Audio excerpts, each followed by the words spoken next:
everybody. Let's exit to port.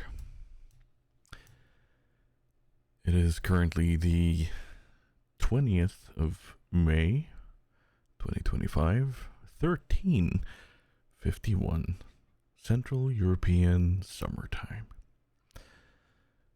And even up here in northern Norway, summer seems to have reached us. The weather is, well, somewhat gray, but at least snow has disappeared from the ground. Robert, the Lord of the Fjord, has been released. The birds are birding. Plenty of geese migrating, but someone who doesn't migrate and stays on and is, well, he's a silly goose. Grumbles the dwarf. Honk. Don't you have a honk button? Yeah, but it's not on the Go XLR. It should Best be. I got is a duck. Close enough. Yeah. Maybe it won't. Maybe it'll work. There you go. There you go. Yeah, it's the duckling, the gooseling, Ryan Gooseling. I'm gonna continue on before this goes into the absurd, like it usually does. Welcome to yet another episode. First and foremost, some clarification and apologies on behalf of the podcast. I'm not sure what happened, but YouTube decided to not publish my my uploaded episode of last month's podcast, because it was said to be planned. It even said scheduled at some point, and then suddenly it stopped being scheduled and was just unlisted. So sorry about that. For those of you watching / listening on YouTube, let's see if this one will be published correctly. It's 2 months in a row where we've had some derps on the publishing on YouTube. The first one in March, that's on me. I'll take that to heart. However, the one in April, I'm not sure what happened, but I'm gonna keep an eye on it. And yeah, meanwhile, we're just gonna recommend you listen on Spotify or something like that. It works because we are automatically listed on Spotify and a few other places, and the place where we load that up is on Buzzsprout, and it has a cost of about $12 a month, and we want to say thank you to our patrons who directly support us in that cost over at patreon.com/exit2port. $2 a month or equivalent to support the podcast there.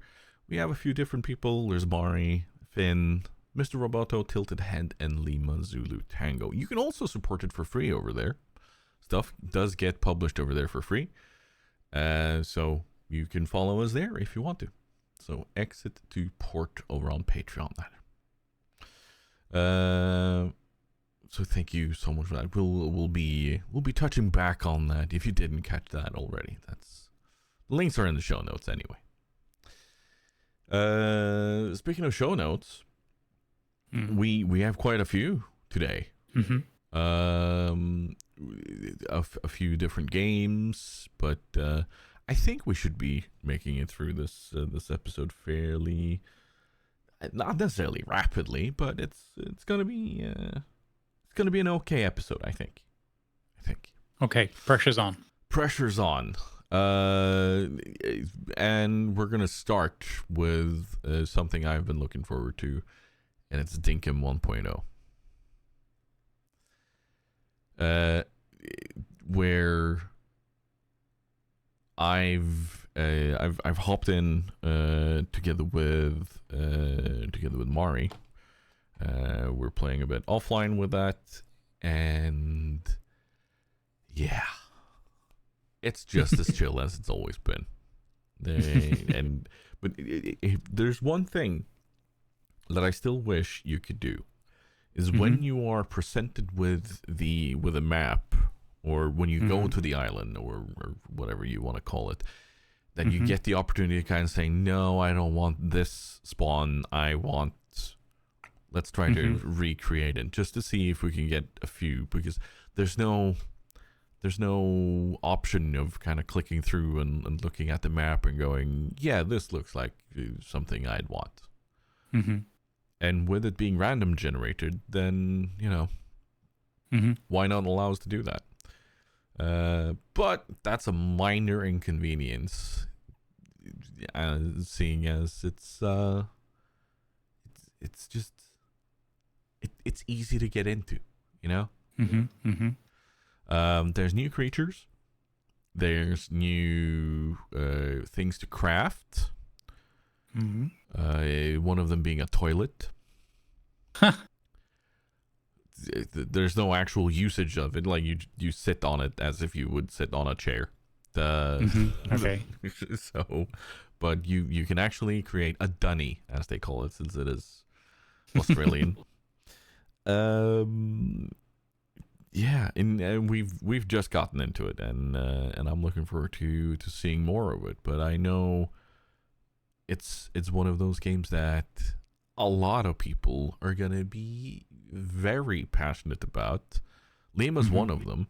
He loves Dinkum. Yeah. He's a bit of a power player for Dinkum, but not just for Dinkum. Let's be fair. Love you, Lima. Yeah. I was just gonna say, did you hear that noise? No, or that was me not falling off my chair in surprise.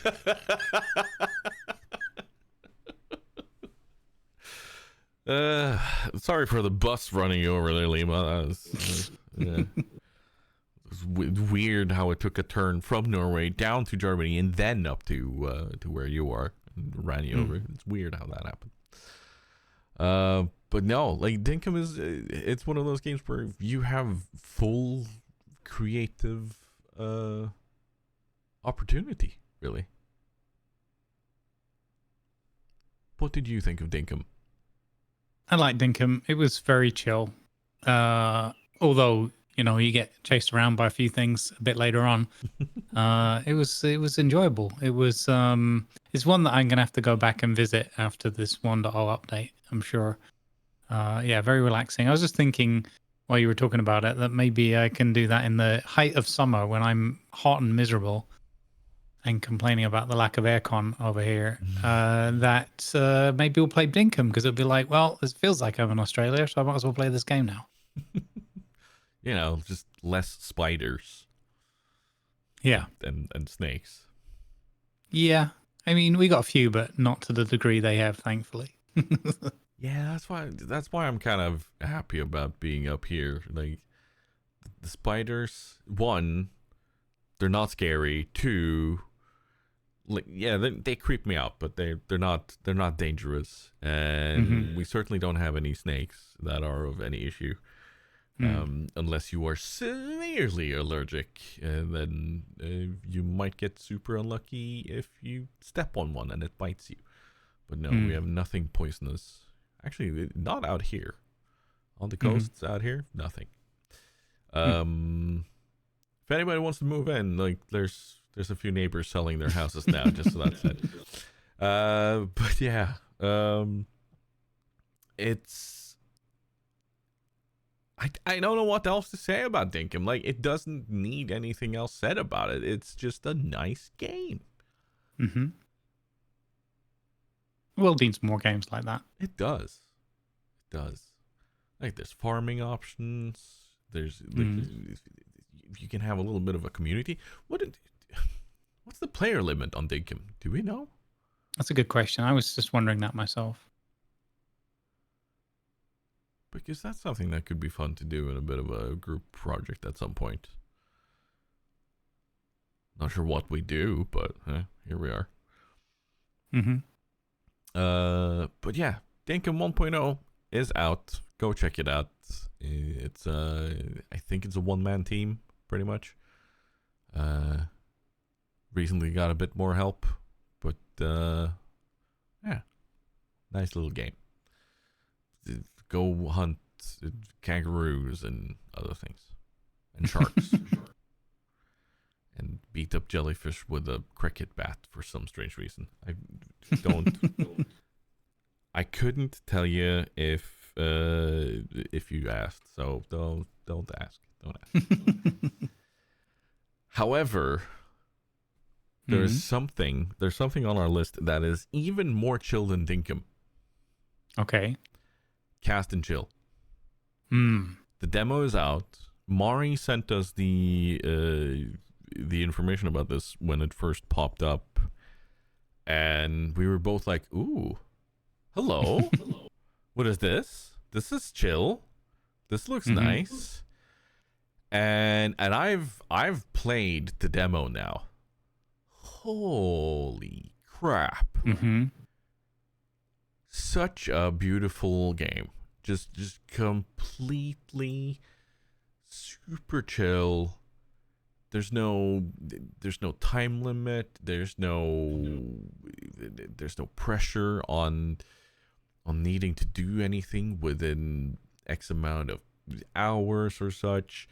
You're not going to be forced to going back to base because it's dark or anything. You just kind of hang out and fish. Sounds awesome. And like it's going to be one of those. I don't think it's going to be a content creator kind of game, unless you kind of just use it for just almost an extended just chatting kind of thing. Yeah. Because you allow your brain to just sit there and work through something, but you have enough on screen, for lack of a better word, action that it's not just constantly go burr up in the old noggin there, you know. It does what it says on the tin. You cast and chill.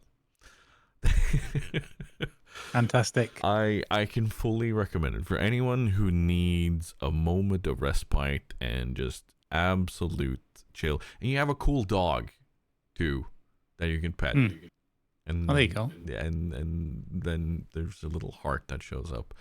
And no, it is super super chill. So I can fully recommend checking out the demo. I'm not sure when the full game will be out. Let me actually go have a look. June 2025. They're hoping to do. Oh, there you go. But yeah, no. I need to play that demo. You do. You really do. It's pixel art too, and it's well done pixel art.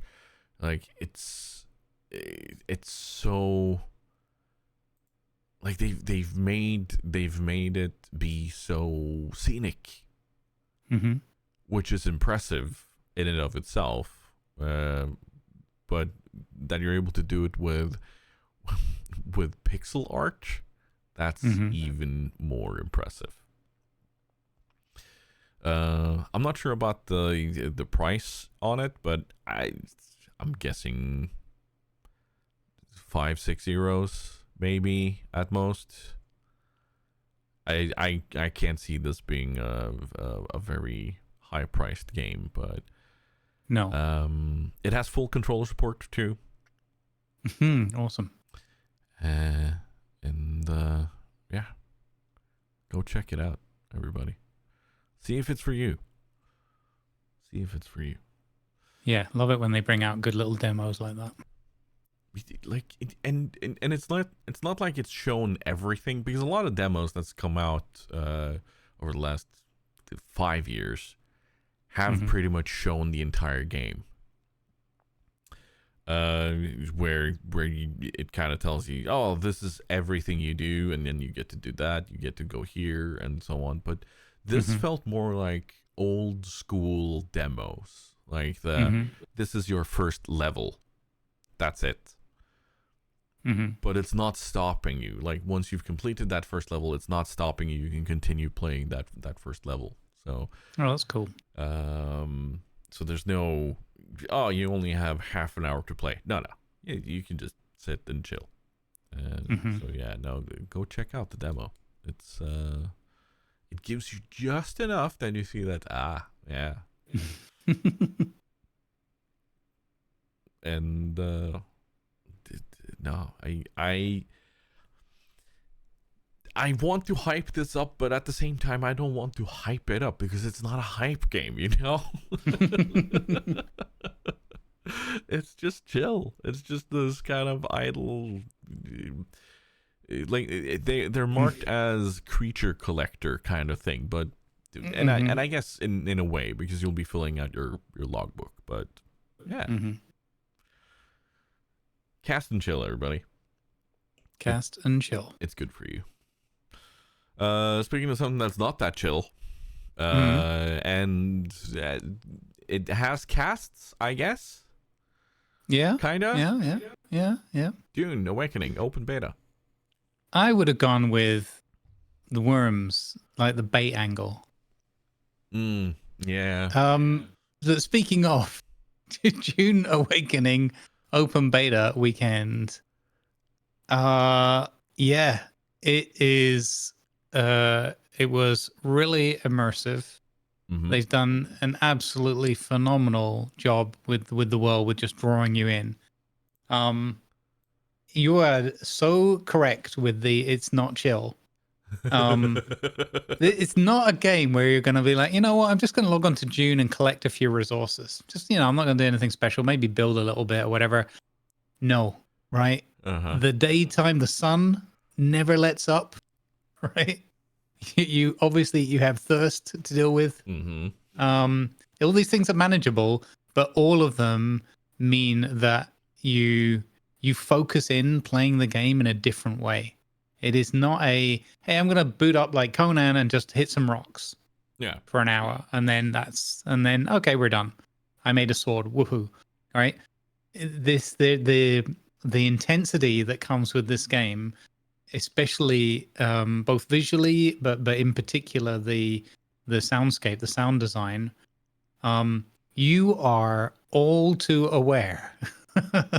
And trust me, when you have those little lapse moments and you're like, oh, this is fine, you are all too aware that there are giant worms under the sand, that there are Sardaukar ships floating around at night scanning for you, that there are, little pockets of raiders and stuff all over the place.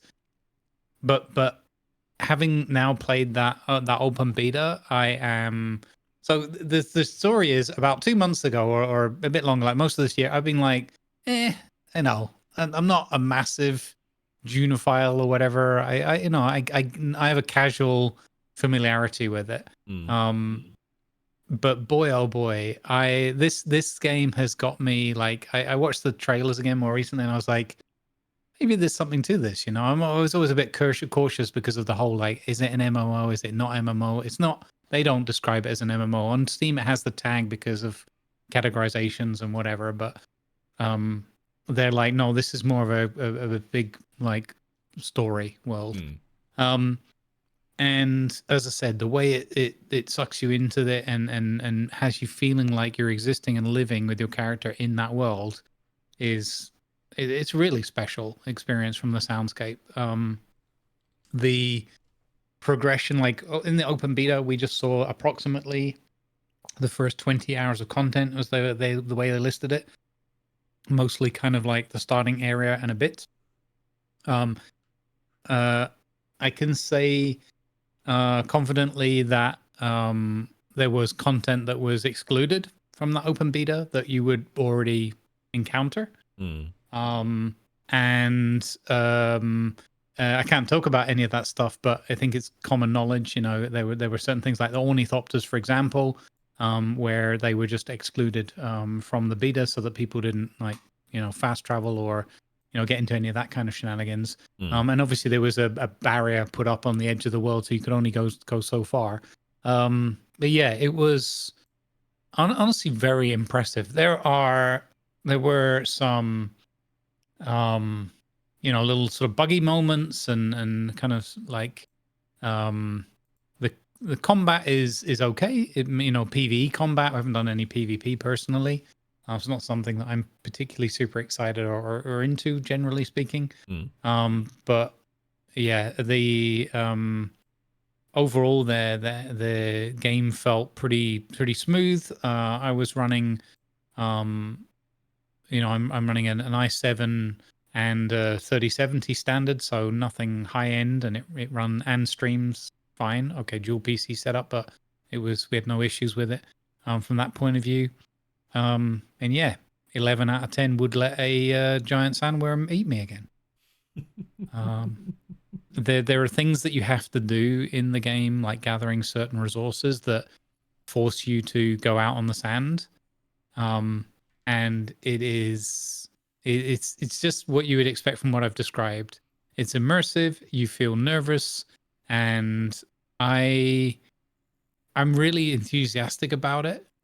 Because it's a while. I'm trying to think of another game that I felt that degree of intensity without it being like ridiculous jump scares. This is more, there is a threat around you that you can do nothing about. You cannot outrun this. I mean, maybe you could be in an ornithopter later on. I suppose that's the thing. But at some point, you're going to need to land. You're going to need to gather a resource or talk to somebody or whatever. So just watch out where you land, I guess, is the key thing. Yeah, it's. I think it's. I'm very excited for the launch, which is less than a month away. We'll see where it goes, and is it going to be one of those things that's like it's super exciting for a month or two, and then you're kind of like, well, I've sort of done the things that I wanted to do now.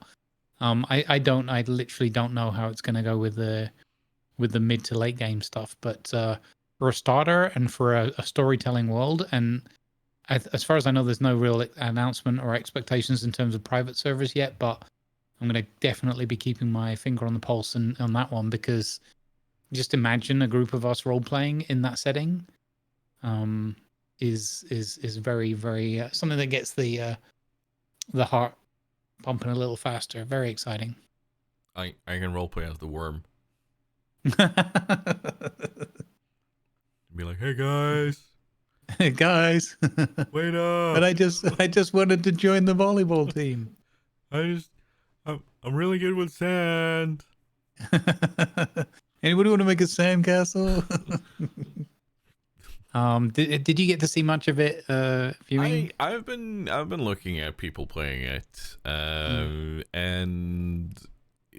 yeah, no, I was just kind of looking at people getting swallowed by worms and going around doing quests and such, and and as excited as people are about this, I'm like, no, this is not for me. I'll enjoy watching it. I'll enjoy hearing about the adventures people go on, but I have absolutely no desire to be in that world and play and such, no matter how beautiful it is, because it looks gorgeous. And even going out on combat adventures and so on looks fun. It looks exciting. The thrill of going out and actually having a bit of a high stakes moment trying to get the resources sounds fabulous, but there's nothing inside of me that goes, yeah, no, I'd play this, but I'll definitely watch it, and I will be watching for hours and hours and hours on end on what people build up and what people do. It's one of those games for me, because seeing people put up their bases and have the progress and figure out puzzles and whatnot, that's really exciting to me. And I think it's because I don't really have a connection to Dune at all. It's never been a franchise that's been of interest to me, but having watched people play around on the sand dunes with those little snowmobile looking things, yeah, I can definitely see the excitement. I can definitely see it.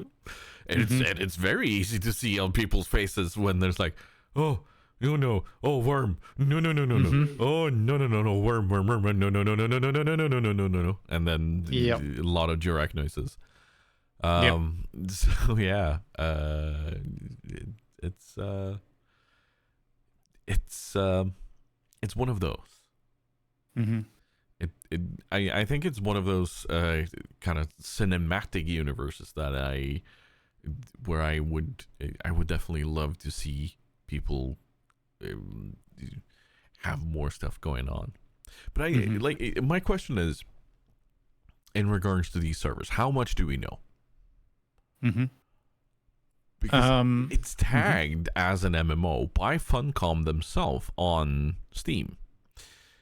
Yeah, and I think that they've commented on that, and that's I don't know the full story of it, but they've backed well away from that.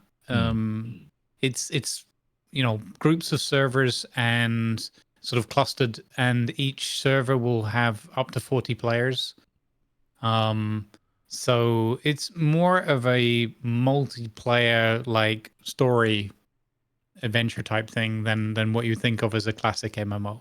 And I think that I don't know whether it's like changed over time because I don't know the full history of it. Like maybe they were going more in the MMO direction originally and then adapted away from that, or they never were intending to, and it just kind of got labeled and put into those categories. Because I'm not sure that there's a pretty arduous vetting and publication process, I'm sure, with Steam. So yeah, I don't know enough detail on the history. By all means, let us know in the chat and the comments and that. But yeah, whatever it is now, it's not because this is again where I was a couple of months ago. I was like, it's probably not going to be anything for me because I don't really like MMOs. And then I watched some of the FunCon streams of like some of their combat and that, and I was like, I'm not very good at combat. I don't know if that's going to be something that's going to entertain me. And then they came up, they had a month pushback or something on their planned release date. So they did the open beta instead to gather a load of feedback and whatever. And I played the open beta and I was like, oh, this is very different when you actually boot it up and get in there. This is very different than just the watching experience.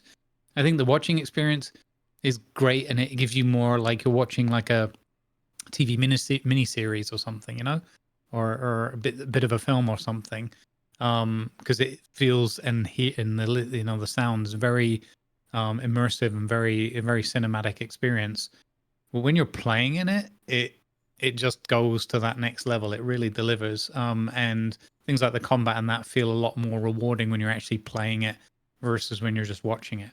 I think the rest of it you can watch just perfectly fine. I mean, you can watch all of it fine, but the combat thing, I don't think it doesn't translate very well to just a viewing experience versus when you're actually in there doing the combat moves and stuff. So I think they still have, a bit of work to do on that, and I'm sure it's going to be tweaked and adapted over time. But the core of it feels much more like relevant and sort of correct what you'd expect when you're actually playing the game rather than when you're just watching it.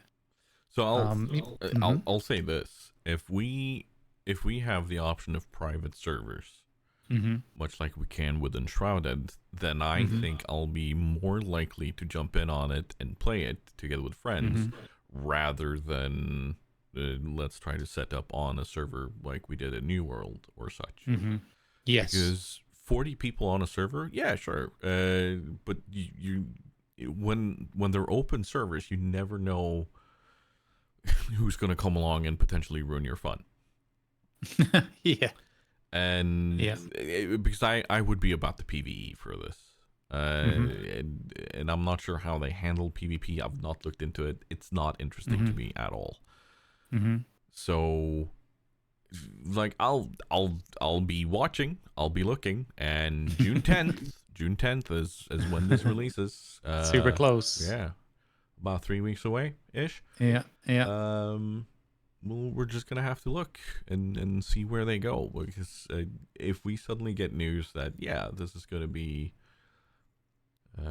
worlds where we can actually do the thing like we can with Uncharted, then it might be of more interest.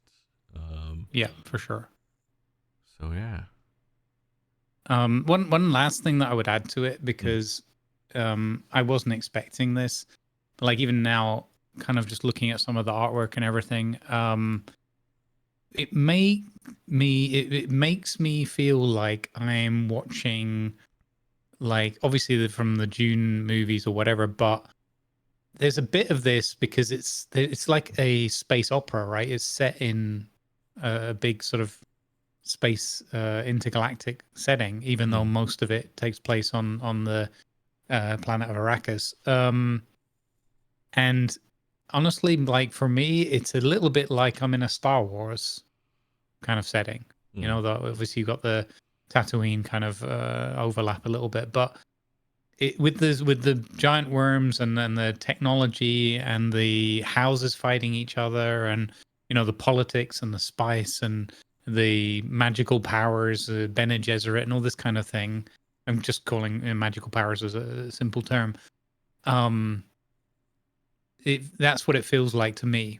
Like as a non-super deep dive Frank Herbert Dune person, you don't have to know all of that stuff to know. You can just envelop yourself in this lore and get to know a bit of it as you go along.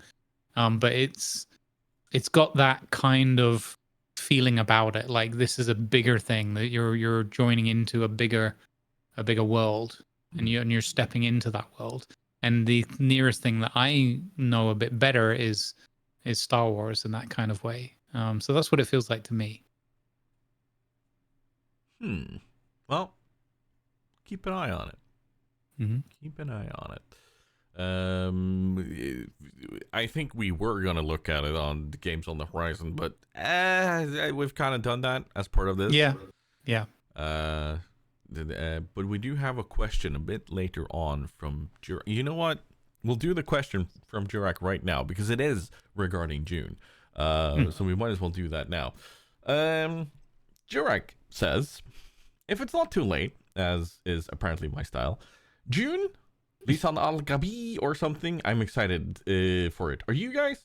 Will Dune be the MMO that sticks around for you for a bit? I'm not going to get into that whole is it an MMO or not argument. Steam says it is, and that's enough for me.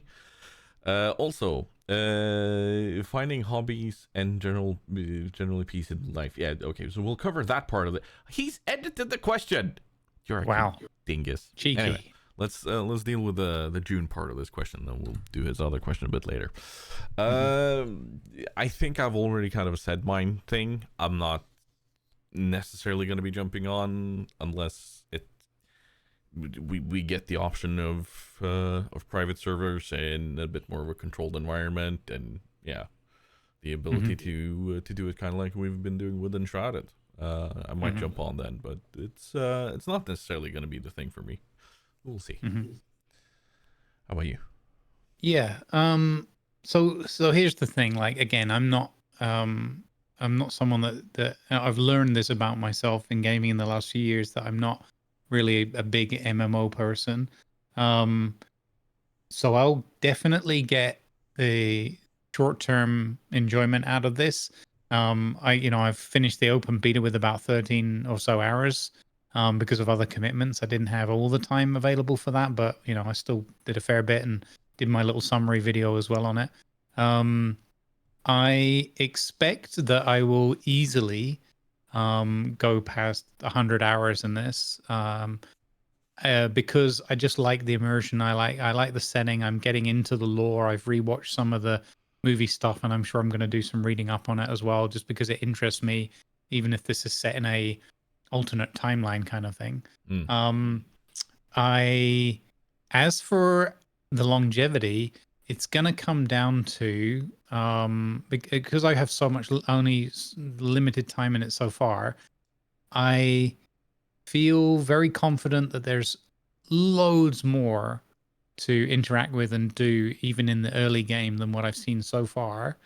And so I'm very excited, and that's why I predict that I will spend, at least 100 hours, maybe several more. That might not sound like a lot to people, but when you're juggling games and schedules and whatever, it's a game that I would happily, and me, and I've said this often enough that our audience probably understands, and I don't typically just like fire up a game and say, hey, let's just game for a bit and relax and whatever, or not relax, but like let's just immerse ourselves and distract ourselves from the world. This is a game that so far has that impact on me, where I'm like, you know what, I'm just gonna bury my head in the sand. I'm gonna ostrich it. I'm gonna jump into Dune. You know, I'm talking about the open beta. Just okay, stream's done, cool. Go and have some dinner, have a rest. You know what? I'm just gonna nip onto Dune and I'm gonna take my bike over there and see what's behind that rock, kind of thing. It's got enough of a pull for me, without being like a massive knowledgeable fan of it all. It's enough of a draw that I'm like a little bit like with Conan, where I go through phases where I'm like, you know, I could just fire that up and just go and live in that world, even start a new character and just, what the heck, man, we'll just go through the stages and get our bike and go running away from worms and stuff. It's so far it has that much pull to draw me in, have me wanting to spend a bit more time in it. And that doesn't happen that commonly. You know, Enshrouded does that a bit to me because you know, the mixture of the soundtrack, and it's a lot more easygoing. So it's a game you can boot up and just relax in, and then you can just do some building when no one's around or whatever, and that kind of thing. But yeah, Dune, in spite of Dune not being relaxing in that way, it draws me in for other reasons and still leaves me wanting to play a bit more. So that's what I can say so far. Yeah. And I think that's all anyone can really say so far. We'll just have to see how it evolves when it becomes a full release and how it behaves. Yeah. I think that's going to be the thing for most people. And but they seem to have had a very successful beta. And like, at least if I look at how many people are streaming it, so let's hope Funcom has found a good mixture, a good ratio of things, so to speak. Yeah. And yeah, we're just gonna sneak that Diurach question in there. Speaking of sneaking in, I do believe I saw some attempts at sneaking in Lost Skies, but then it was thoroughly foiled. Yeah. Lost Skies, that was good fun. That one kind of came out of the blue a little bit for me. And a bit of a sort of a last minute opportunity that just turned up on my radar. And it turned out to be really good fun. They were kind enough to get me 2 keys so I could play with Purpley from my community that's often doing things when he's not being eaten in Project Zomboid roleplay sessions with me. He's a really good one because he's very relaxed and good at, very good at role playing, and just he's one of those what do you call it? He's a very giving, collaborative player. Very just willing to help and just run around and do whatever is needed and experience the thing. And we just we booted that one up and had a really fun time. I love my airships. It's got an interesting sort of spin and take on it. It's got some really intriguing and interesting lore, and it was just nice to jump in. We had Lima with us as well in the first session for a little while as well.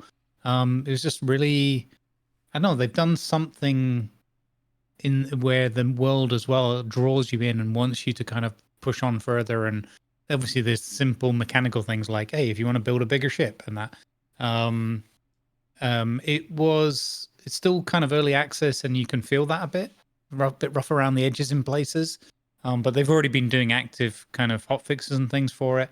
And it's one of those games that I think, for me, from a stream point of view, I will let it, cook a little bit longer. And then hopefully there'll be a reasonable update at some point, like a bigger update where it'll be a good opportunity to dive in and play with a few more people. I'm not sure, against another one of those, I'm not sure on what the limits are in the sessions and hosting and everything. But, we had 3 of us in there comfortably. So, enjoyed the kind of lore and the story. And what I thought was also interesting is they had some intriguing kind of puzzle ideas, like how to solve things, how to, like, having that sort of lasso of the power and how to connect up the power pillars and everything. we're not talking too much about the really annoying one they had off the side of the cliff. That was a real pain. But other than that one particular puzzle, everything else was kind of like they were puzzles, but in a way of like, okay, we're not trying to stress you out and take you away from having fun and just leave you, swearing at a keyboard or anything. We're just putting a few little light puzzles in there, tied to a little bit of the lore or whatever, and off you go and have fun. And I found that very rewarding and enjoyable because, I break out into a cold sweat as soon as there's like either puzzles or too much like platforming, and I've got to jump around and like not miss a fall, not fall and stuff. Those are the things in a game that are guaranteed to like make me like almost default to like, well, I'm not going to do this anyway. So Yeah. and Lost Skies wasn't like that. It felt very comfortable in the way they challenged the players. So how much control do you have over building your own Zeppelin or dirigible or what do you want to call it? Like, Yeah. So it's not super adaptable. Okay, it's a mixed bag. It's they give you a sort of sphere to work within. And as you build a bigger like dockyard or whatever it's called, shipyard, you get the opportunity to have a bigger sphere and therefore add more pieces on and whatnot. The pieces themselves are like placeables, like a triangle piece, a square piece, whatever. It's so within the sphere that you're given, it's reasonably malleable, and it has all of the sort of or like 3 axes that you can manipulate, and you can manipulate that on an entire block or a side of a block or a corner, like a supporting beam or a corner of a cube, basically. So you can make some pretty wacky shapes. Like I was trying to make like an X-wing and a Y-wing and all those kind of things. The gotcha with it a little bit is, well, afterwards you're going to be aboard that ship and you're going to want to move around and you're going to want to have like a set of steps up to another level and that kind of thing. And it's like, at first I designed one that looked pretty cool, but was really impractical. And it's like, where can I put a storage box? Oh, nowhere, because I've created this wacky design. So it left me feeling like this is a really neat concept. Can I now have a giant ship that I can make the Battlestar Galactica and do all the funky edges without ruining the practical use of it and that. And we got as far as unlocking things like wings for more speed and things to help your lift and various different sail types and whatnot. So I think that's another one of those. I think they've got a great concept. They've got an interesting like early feeling implementation of it. Like it all works as it says it would. So there's nothing wrong with it. But it's like, oh, I think you can just expand on that a little bit or make a couple of things a little bit kind of easier to work with. But in terms of like when you're in the bubble, your character just runs around as if they're on some sort of invisible platform and things. So it's very comfortable and easy to actually go around and build and all the kudos to them for creating this idea of like, if you build within this framework, go have at it. You don't have to worry about falling off and hurting yourself or building a ladder or another board to get up to where you're going to. So that idea, this concept of like when you're within this bubble, the world behaves differently and you're kind of floating around in there and you can drop up and down levels and things. I thought that was really clever. That's very, very I haven't seen a building system that lets the builder just kind of get on with it that way. And then the manipulation of the corners and the pieces, rather than saying, look, well, here's your square piece, here's your triangle, good luck. It's like, no, you can basically make, more or less any shape you want within that sphere. And it may or may not help you practically. I thought that was really cool. That was a really, really, really neat aspect of it. So I like that idea because Stormworks that I've been playing, when you go into a dockyard or shipyard or whatever you want to call it, you're no longer moving as your character. Like you're actually just moving your camera around and you're putting down the bits and and it gives you that freedom that you need in order to just do things and build how you want and without worrying about falling over or falling off or being stuck on a weird angle because physics of game or something, you know. And so I think like how let's compare it to another game that people build ships in that will be comparable, I guess, in its own way. Atlas. There's shipbuilding in Atlas, right? Yep. But you physically move around on the ship. Yeah. How would a system that allows you to kind of step out of your body help the shipbuilding in Atlas? I mean, I think it would be a game changer. However, I think it would be something that would be incredibly difficult to sell in terms of immersive RP. So what you'd think if you had that kind of system, I think what you'd find is, well, there's two parts of this. First part, generally speaking, being able to move around, like effectively fly and do all that kind of thing. It's basically what you can do in a single player iteration. Like if you have Atlas and you're in a single player and you give yourself admin commands or whatever, then you can turn fly on and then it's easy peasy, much easier generally. The same as with Conan as well. You can do it like in there too. So it depends, like on the server you're playing, what the rules are and the level of immersion you're going for. But overall, it would be massively helpful. I think that all the builders would be like, "Oh my god, as I can move anywhere I want and look at anything from any angle." Yes, please. The second part, however, is the way they have the system set to manipulate the pieces, like grab the corners or the sides or the whole piece and like squash it down in a sandwich or turn a square piece into like a rhomboid, a triangle, whatever, you know, flatten it all out, that kind of thing. That's quite incredible. That's like being in a development engine for a game and saying, well, I'm going to just open up Unreal and just make my own ship, you know, a 3D modeling Blender or whatever these programs are called, right? So it's kind of like that. You're like in a little mini lightweight Blender, but in the game. If you had that in Atlas or whatever, just because one of the constraints with Atlas and with a lot of games is you get like a framework, like a ship is an actual object, like a sloop or a schooner or a brigantine, and then you add pieces to that. This is saying, no, here's just a space to work within. Make your own ship, right? And you could easily mix and match a little bit and say, well, look, here's the skeleton of that ship, and then just add pieces and you know, things like interior designs or designing of the aft castle and stuff like that could be off the charts in terms of creative freedom if you had that kind of system. So, yeah, that's what I'm saying. I haven't seen this outside of like a kind of Blender, a 3D modeling kind of setting. I haven't really seen this kind of thing in a game. There probably are ones out there. I've never seen it before. Yeah, so it's the specialty is of course the ability to manipulate because it's not a voxel, it's an actual piece that you then go, oh, squish or stretch or yeah, and that's the impressive part in it, I guess.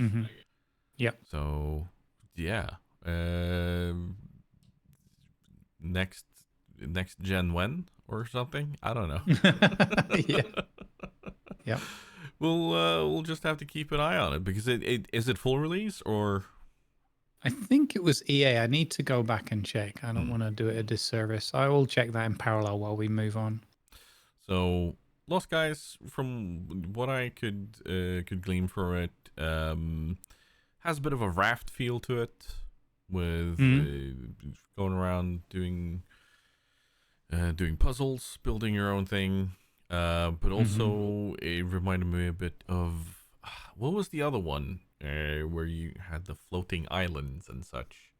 Aloft, which Aloft, yeah. I think is under Funcom's banner. Yeah. So a bit of a similar feel to that too. So Lost Skies is early access. It is early access, right? Yeah.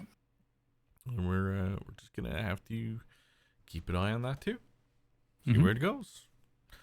Could be interesting. The skies are often lost when it comes to things like the next game we're going to be talking about, which is Arma. We have been invited by one wingling dragon who is willing to take us on many adventures in Arma. Arma Reforger, I should say. And I am very tempted. I have picked it up. It was on sale, so I am very tempted to hop in and check it out. But it's one of those games where I can easily get very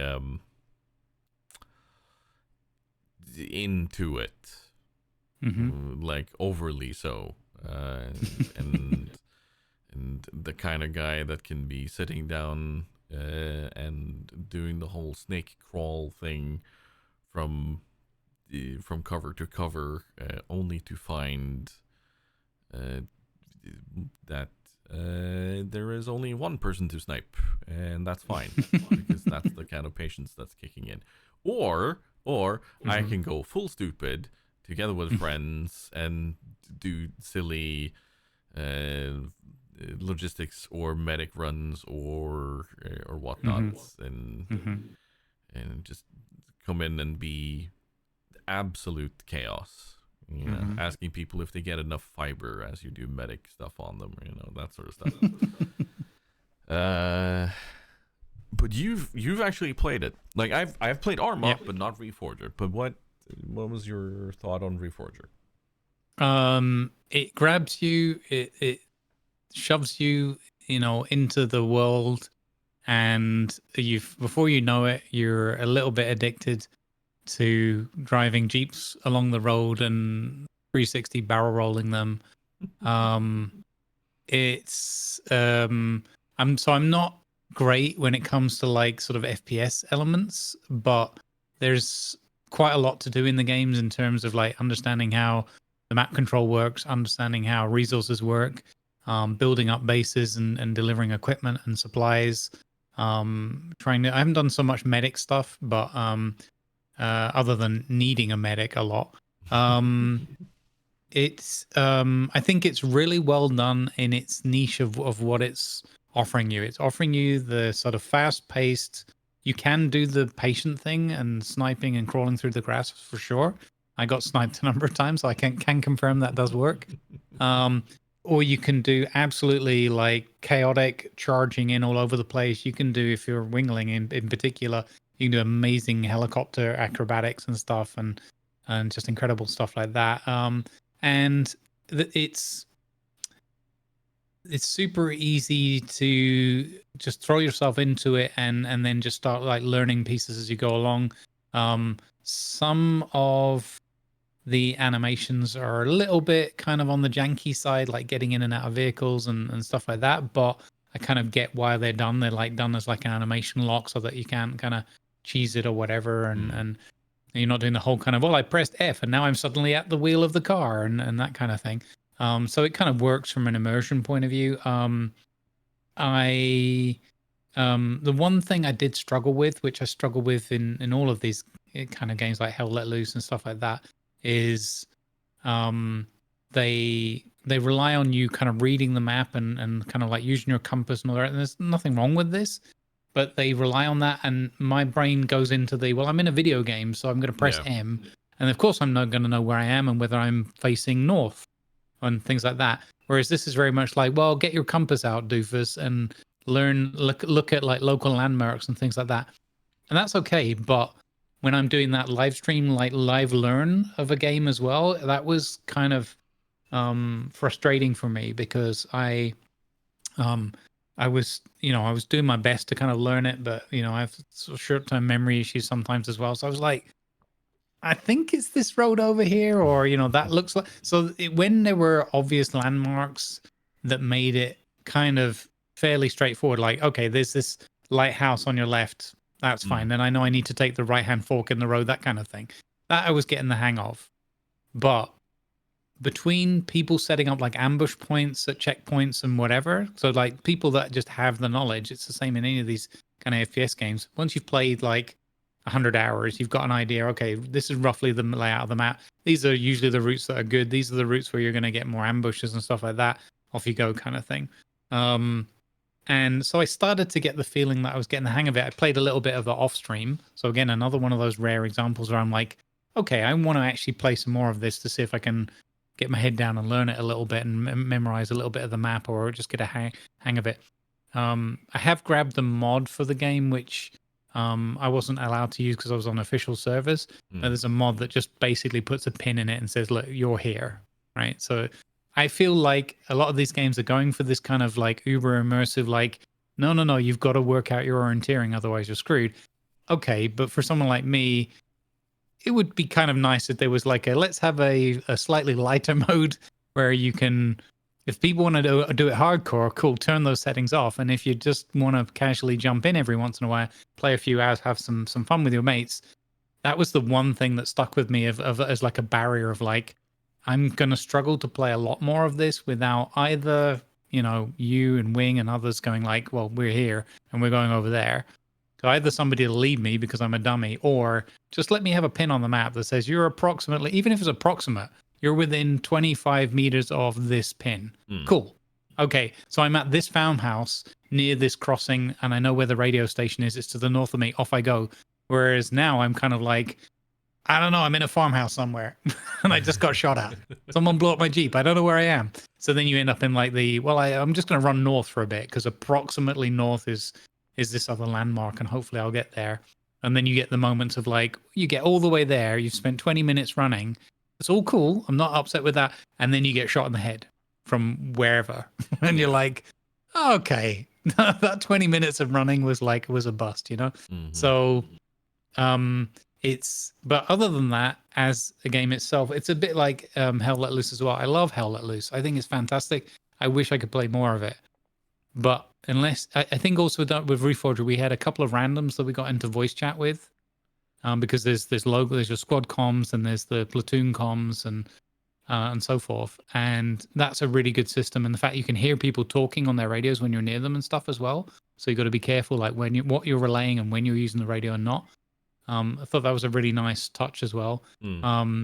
If we get a squad together and, you, me, Grumpy, Wing, whatever, whoever wants to, I think that game will go off the charts in terms of fun. For me anyway, because as long as we don't all get on each other's nerves because we're all being chaotic and doing our own things or whatever, there's a little bit of, if you're going to coordinate, okay, then let's coordinate. And if you're not, then okay, then we're not. We'll go on different radio channels or whatever. But I can see a huge fun potential in that as a slightly organized squad or even platoon, like 2 or 3 squads together. I think they're 3-person little squads or whatever. Yeah, I can see it might actually be more than that. Because the little bit of time I had with a couple of randoms who were like, hey, I'm new to this as well. Let's just help each other. Like, oh, I think we're going over that way or whatever. What do you want to do? Let's get in a Jeep together, grab some weapons, grab some supplies and see, and let's just go for it and see what happens. The dynamic of the game was great in terms of it was constantly rolling all over the map, like people at the back lines, on either team or stuff in the middle, the capture points and how to win the game. It had a very dynamic, like you have to be sort of energized and it'll draw you in, and then you can get a lot out of playing that game. Don't go into that game if you're like feeling lethargic and that's when you fire up like cast and chill. Don't go into Arma Reforger if you haven't got energy. But yeah, if you get good comms, then the fun in that just goes off the charts. It's could be a really good one. I like, as someone who played a lot of Battlefield 3 and Battlefield 4 in a multiplayer setting where the idea was always, we take this point and we hold this point no matter what. If someone takes this point, we take it back. This is our job. And sometimes we even did, okay, we're just gonna go QRF. That's gonna be our thing. Like, we hear someone's being attacked, okay, we are QRFing in right there, right then. And I can easily see Arma Reforger being one of those Mm-hmm. games where that will be perfect, because you get the AI announcement that, okay, the enemy is attacking point Bravo or whatever, Mm-hmm. Mm-hmm. and then you just kind of go, right, load up, chaps. This is our time to shine, you know. Mm-hmm. Yeah. And and and it's the whole idea of how do we get back from here, and doing that in Battlefield Mm-hmm. was one of the things that allowed me to learn, where do I go, where do I walk in order to come from this point to another, because I always played hardcore. Mm-hmm. There was not a whole lot of use of minimap or anything like that for me. It was just, I am going from here to there because that is where I'm Mm-hmm. supposed to be. So, and I can easily see that being a thing in Arma Reforger too, Mm-hmm. because it's like the understanding of maps, like where Mm-hmm. the different key points are. Like it takes time. Like you need to dedicate some time to learn Mm-hmm. where are the different places on the maps that you navigate by, and Yeah. yeah. So Yeah. Mm-hmm. it's for anyone who isn't used to looking at a map and looking at places in nature and buildings and such to figure out where the heck you are, that can be stressful. That Mm-hmm. can be very stressful. I can understand that. Yeah. Yeah, that was the big frustration. But the as I said, the counter is, as you described, one of the things, the again, I think with some decent coordination, the possibility in terms of this being rewarding, like you said, like QRF or whatever, or just even just saying, hey, if we can get a heli in with some supplies up here, maybe drop 2 or 3 troops in, we've got a real chance of like taking this position here, cutting off the supply route, that kind of thing. So the whole tactical and strategic angle of this is really in focus, possibly more so than with Hell Let Loose. Or Hell Let Loose has it, but Hell Let Loose has it at different tiers, and it's geared more towards like 30, 40, 50 people on a team, Yeah. which is great. And Arma Reforger is much more like you're dealing with like 5, 10, 15, 20 people. I'm not sure what the numbers are, the servers are, but like it feels like more that kind of scale, more like squads and platoon level. And that in a way makes it a little bit more intense, because it's like, well, if these 3 people fail, fall, those other 8 people over there are screwed as well, and we're going to lose that position, that kind of thing. So it's in a positive way, it's got that sort of degree of intensity. Yeah, I think the possibilities, again, with someone like Wing doing like directing, pulling the strings as it were, and then a different like yourself, like doing squad stuff and things like that as well, and me just being like a willing soldier and Grumpy just YOLOing up front somewhere. I think that could be quite an incredible setup, and have some good events. There is a sort of GM tool thing with it, but I don't know the details of it. But Doc says, it's maybe basic but effective enough, kind of thing. So yeah, maybe we can run a server of our own at some point, do an event. I don't know. I'm sure there's all sorts of things possible. I've played around with the original Zeus a bit for Armor 3, and it's a lot of fun. And I really want to do maybe a one-off session where we simply just jump into it. You guys get a mission, and we start having chaotic fun. But that's something that I think could be cool to do. But Yep. knowing that Reforger also has a sort of a Zeus tool, yeah, I like that. We've already touched on the next part of this, which was games on the horizon, which is Dune. Keep that in mind, folks. But we're gonna jump straight over to content creation, because there's been a lot going on in the Twitch sphere for a bit. And I always get kind of scared when I see that there's new stuff coming from Twitch, or I hear that there's news, because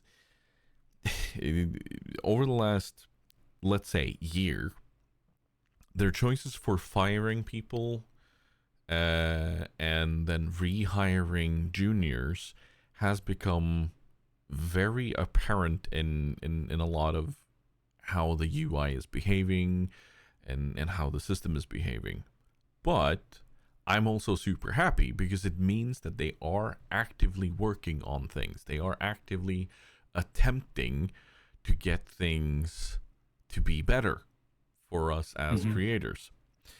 One of those things they've done is, for instance, the tweaking of the ad formats. Some of you may have already seen them. It's the banner ads and how they behave. For a long time, it was just a slight shrinkage of the content and then a tiny banner ad at the bottom. But now they've started doing it a bit bigger, and the next evolution of it is here. And you noticed that, and talk us through it. Yeah, they basically have these vertical segments on the screen that come in, and they are, I wouldn't say non-disruptive, but certainly less disruptive way of ads, in that you get a significant proportion of the screen. I don't know the exact numbers, but you get a significant proportion of the screen that is still dedicated to the video of the streamer. So whether it's the gameplay or the camera or both, you then get a block in a column in the center dedicated to whatever advert is running, which will include like audio takeover and stuff like that, or it could do. Doesn't have to be. Sometimes it might be a little more of a banner style. You have a separate button in there to mute the advert. So that's interesting and positive. I think that's already included in there. And then you have your chat window on the right. So you get to carry on seeing and reading and interacting in the chat, carry on seeing in the whatever's being streamed in terms of gameplay and camera content, and you get the advert thrown in your face in the middle too. Yeah. As much as we all would rather have no adverts ever, that's just not a reality of what the platform is capable of offering financially. So I've seen like a couple of screenshots, the ones we shared in the editorial meeting. Yep. I haven't experienced this directly myself. What I've been seeing a lot more recently are the horizontal banner ad bars at the bottom, which are also, much less disruptive. I know that there's usually multiples of these things, that they have to have so many of these to equal a normal full ad. But the idea with this is that we might move away from mid-rolls and pre-rolls in the old style entirely, potentially, if advertisers will accept that, hey, my thing is playing there. It kind of reminds me a little bit about website advertising, where you have the main content of the website, and in the top right there's a box with like, hey, buy our newspaper or whatever. Yeah, and like as you're scrolling through something on a normal web page, you'd get like oh, here's a banner, oh, this is our product, and then you keep scrolling and then it's gone. And I have to say, like, having seen some of these this new format of banner ads, I would gladly say, please only give me these. Don't give me any mid rolls. Don't give me any pre rolls. Like, I'm okay with only having these.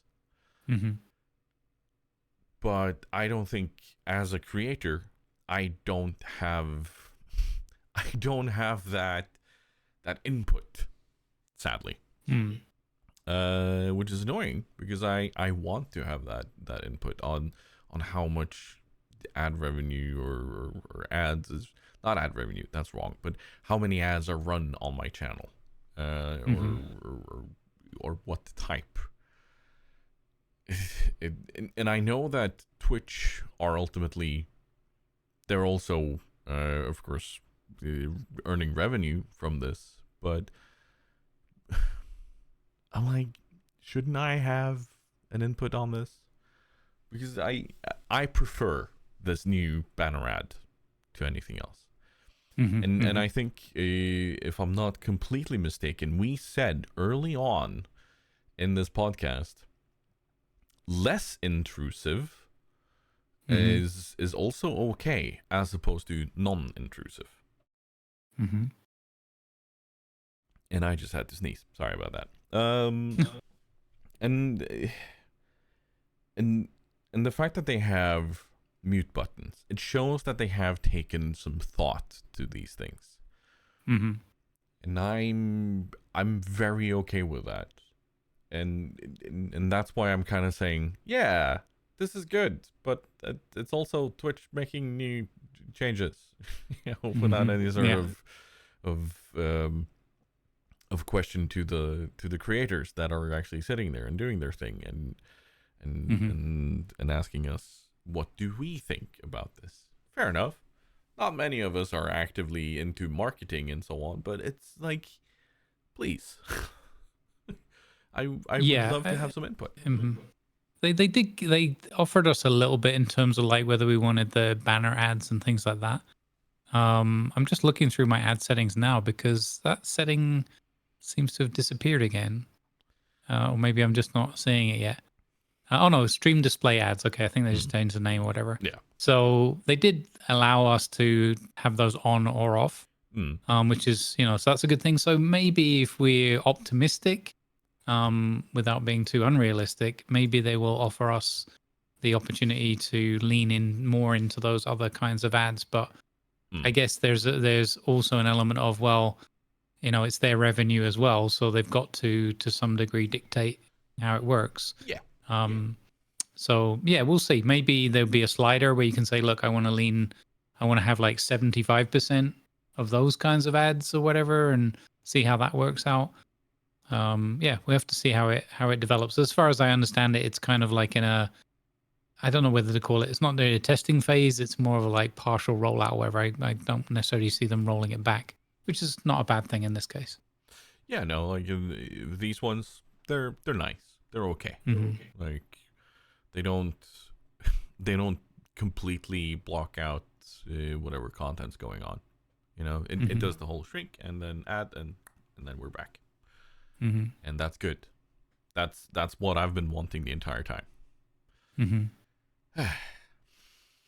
However, they have done something else that I'm not sure I'm on board with. And it's the combos for bits thing. Have you seen this? No.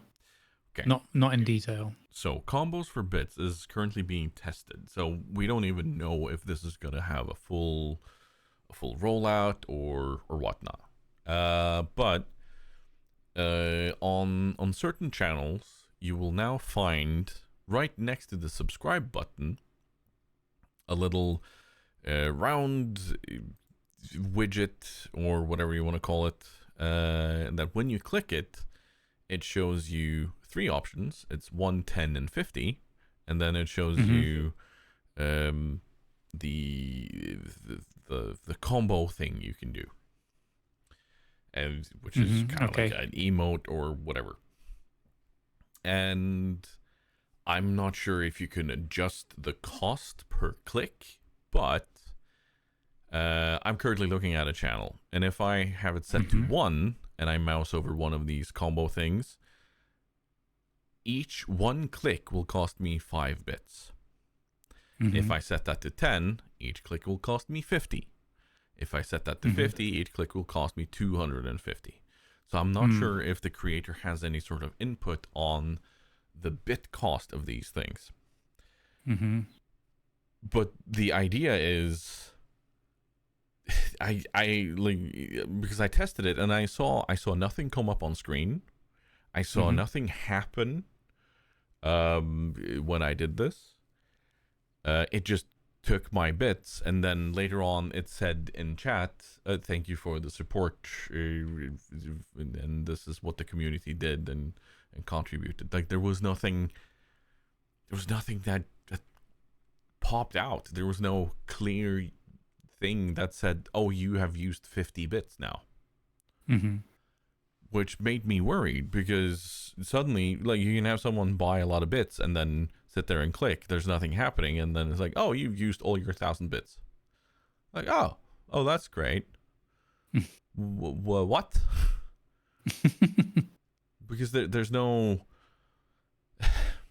It requires no input at all. Like, it doesn't confirm, hey, do you want to send these bits? No, it's just click, bit.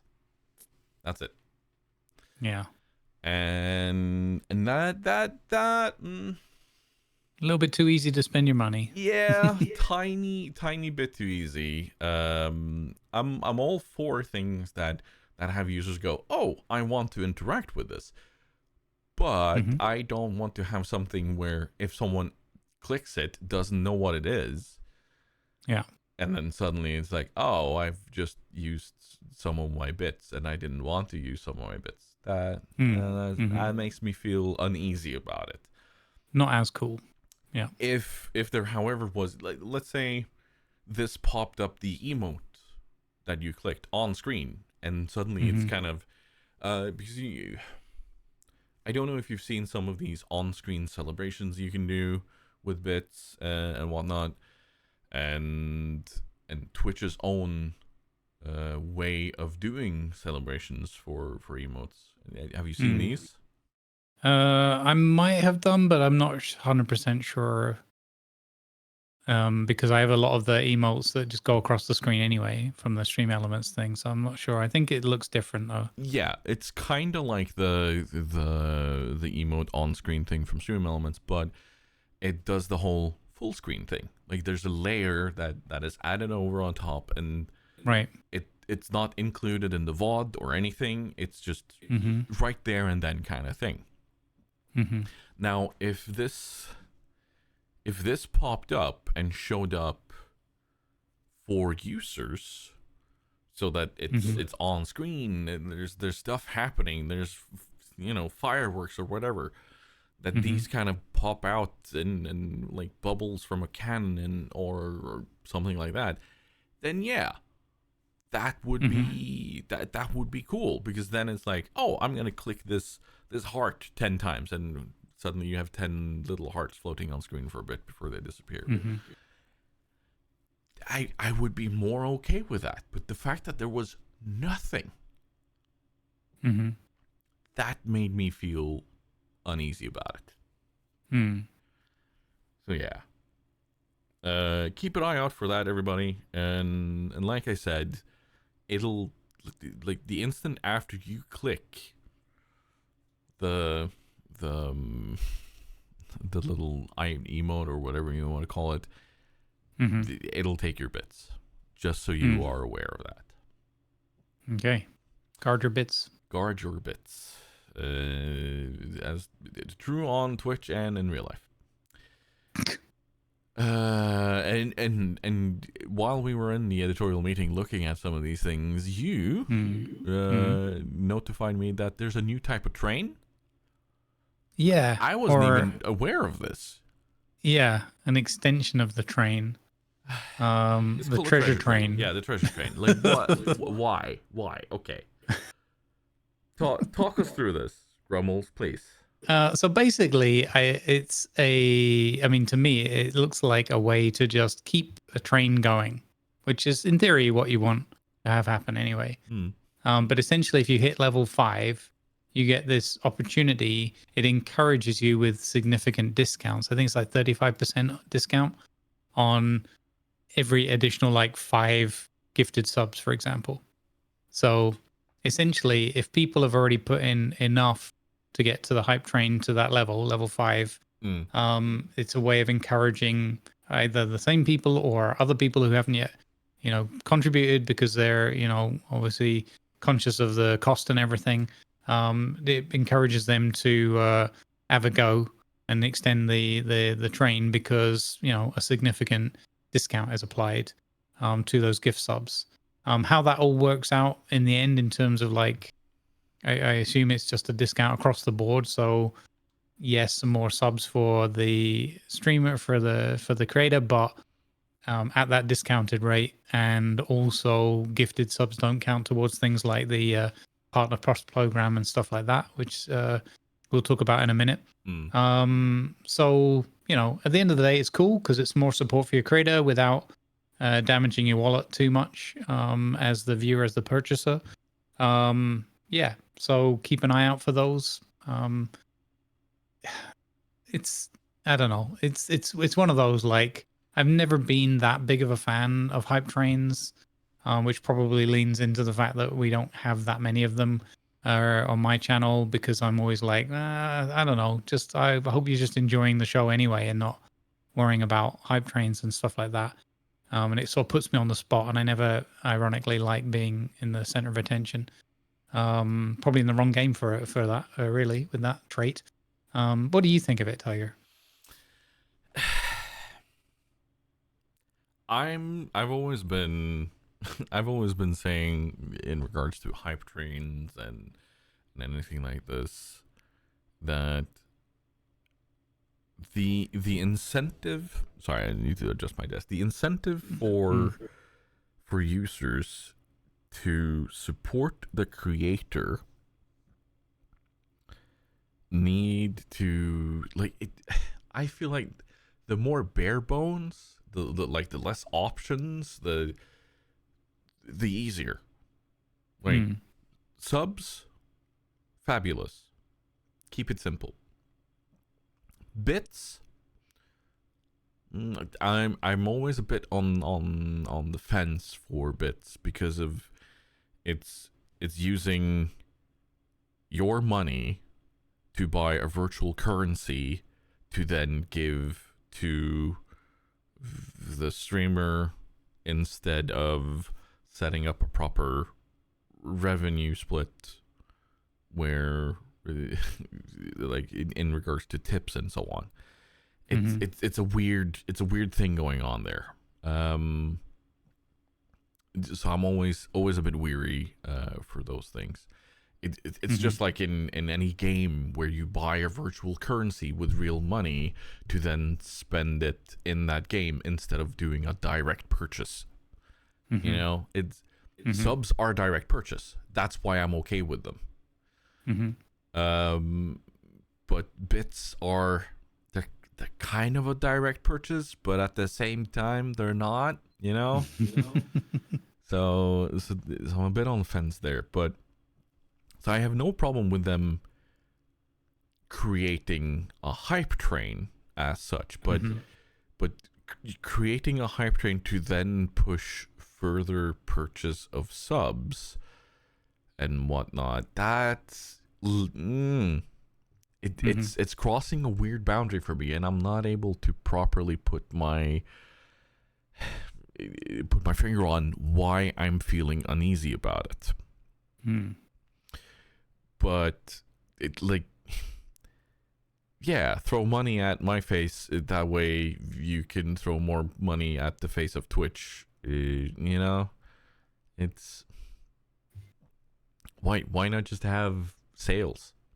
You know, like September. I think September is wonderful because it usually has a bit of an incentive for people to gift more, without necessarily being a paywall, you know? Yeah. Because paywall, that's what it feels like. It feels like a freaking paywall. You pay for the option of paying more. Why? Like that's weird to me. That is so weird to me. So, and I'm always weary when it comes to Twitch doing these things, but I understand that they are a business and they need to turn a profit, and I'm all for them turning a profit, because that in turn means good things for us as creators. I hope. You know. But yeah, no, I'm not necessarily a super fan of these hype trains, but I would rather say to Twitch, hey, if you, I don't know, no, I'm not gonna launch this as an idea, but the quick idea on my head was simply, allow me a proper platform to to to have all my merch, like work everything into Twitch in a good way, not anything like like I have to have my merch store outside. Like if Twitch had a proper good merch store that was built in, sure, I'd go for it. I know they have a merch store, but I'm not happy with it, so that's why I'm not using it. If they had a way of allowing direct purchase or tips that was included so that I knew I could see it in my revenue report, I would allow Twitch to have percentages of that, because a direct purchase should still be mostly for me. Is it hosted by Twitch? Sure, yeah, but it adds a level of control for me as a creator instead of going through PayPal or Fourth Wall or whatever it is, you know? Because there's so many different places people can do tips these days that then has to set up through a different service like Stream Elements or whatnot, you know? There's all these integrations. If Twitch had all of this in one and the same place without necessarily taking 50% of every single thing that is given to the creator, then I would be more on board with some of the changes they are making. But right now I can't even defend them for treasure trains or whatnot, you know? So I'm skeptical, but I guess we'll just have to see where they push things. One thing that I will say though, and this is where we're now segueing over into a different part. They like the Partner Plus program idea. It's a good incentive and it's a good idea for getting creators to put value into their own brand and being, so people feel, yeah, I can sub here in good consciousness and enjoy this. I get my money's worth for my sub. And that then gives more revenue split to the creator again. That is a good program, and what they're doing in Latin America is a good thing. I hope this, like, I don't know if this is an experiment or whatnot, but you've read a bit more about it, and seen a bit more about it than I have. Give us the lowdown here, the TLDR of it. Yeah, so I mean, ultimately, there's always the side of this for me as well, which is, whilst it makes me feel uncomfortable, I'm not going to dictate to people how they spend their money. So, you know, we are in the entertainment business, so there's lots of entertainment out there that you can pay for, and lots that you can get for free. And if people choose to support us that way, then that's awesome. And as long as it's safe and comfortable to do so, the Partner Plus changes that are coming that were announced for Latin America is interesting, because what they've done there is lowered the bar from 100 to 50 for level 1, and from 300 to 200 for level 3, as it's called, I think. And obviously they're doing this for clarification for those who don't know. We're not, like, when we say Partner Plus, this is something that Twitch has given to us partners as an option to have a higher revenue share for a full year. And the way it's done is by subscriptions or subscription points, but sadly not for gifted subs. Just so that's clear. Like, we're talking the actual subscribers on your channel that go in and click subscribe here. Those are the people that we're talking about. So that's what generates these points, and the amount of people that need to be part of it has been lowered. That is where we're at. So yes, sorry, go ahead. No, it's okay. So that's the beauty of internet outages. It is applicable now for affiliates and partners. They changed that quite recently, and they introduced, so it's what they call specifically plus points. And there's a simple table. So recurring paid subscriptions of any tier apply towards the qualification criteria. Gifted subs do not count towards qualification. So if somebody gifted, say, for example, 300 subs, that wouldn't qualify you for that program and a better revenue split.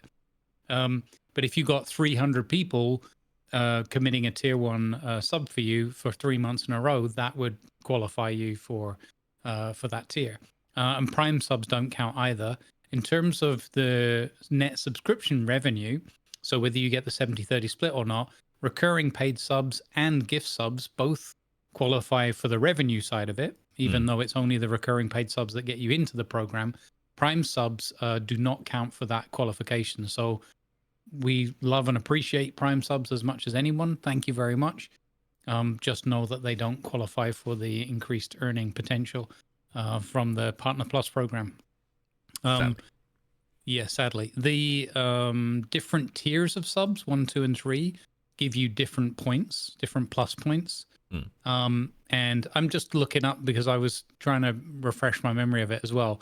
So sub tier, what was I going to say? The tier 1 is a 1.1 for 1. Tier 2 is 2 points for a tier 2. And tier 3 gives you 6 points. So if you want to help your content creator of choice on the Twitch platform to qualify for a better revenue split, which does make a significant difference, then upping your tier of subscription for 3 months would be a bigger help to them in this regard than gifting out subs. Not to dissuade people from gifting out subs, but just so that there's some clarity for our audiences. The calculation of the points and whatnot, there is a difference between plus points and sub points, but to be honest, there's a lot. I still have to go through the blurb and try and regurgitate it in my own language and understand it fully myself. But essentially, we're trying to hit a certain number of plus points in order to qualify for the program and a better split of revenue income. I think they're... So I'm going to potentially throw Twitch a bit under the bus here. But I think they've specifically made the language a bit vague, like on purpose, because it's not super clear. Like you have to really dig down into the deep down, dark of Twitch in order to figure this out. And even then, it's not in clear-cut text that this will equal to X amount of points. No, they've done stuff to the text of it, and it's kind of annoying. It's annoying. Well, even adding the additional layer of obfuscation with like the different points and that, because honestly, I'd kind of forgotten that or not noticed the change or whatever it was. So I was kind of looking at my sub points saying, oh, I'm about here in terms of trying to qualify for that program again. I was lucky enough to qualify for it for once, and then I dropped out of it again recently, and now I'm like back on the I don't want to beg for money, but it would be really cool if I could get to that qualification again, you know? Because that's something that they've removed from us as partners. We had a better revenue split on subs. This is essentially how they're reintroducing it. Because they've removed it for us because we had a better revenue split on tier 2 and tier 3 than other channels. And and then they removed it, and I was like, okay, so what's the reason behind being partner then? Like, why am I partner if all my bonuses are being removed one by one, you know? And now they're kind of giving it back in ways and being like, oh, if you sell for 3 months, like you were already getting this money. You were getting this money. Why are you making it hard? Just keep it simple. Yeah, let's make it a little bit more confusing and difficult. So like the splits listed for me are tier 1 60-40, tier 2 60-40, and tier 3 70-30. So tier 3, but obviously tier 3 is a lot more expensive. And then I get a number of sub points out of this, and I get obviously there's a difference to the the number of subscribers in total because I'm lucky enough to have a few people at tier 2 and 3.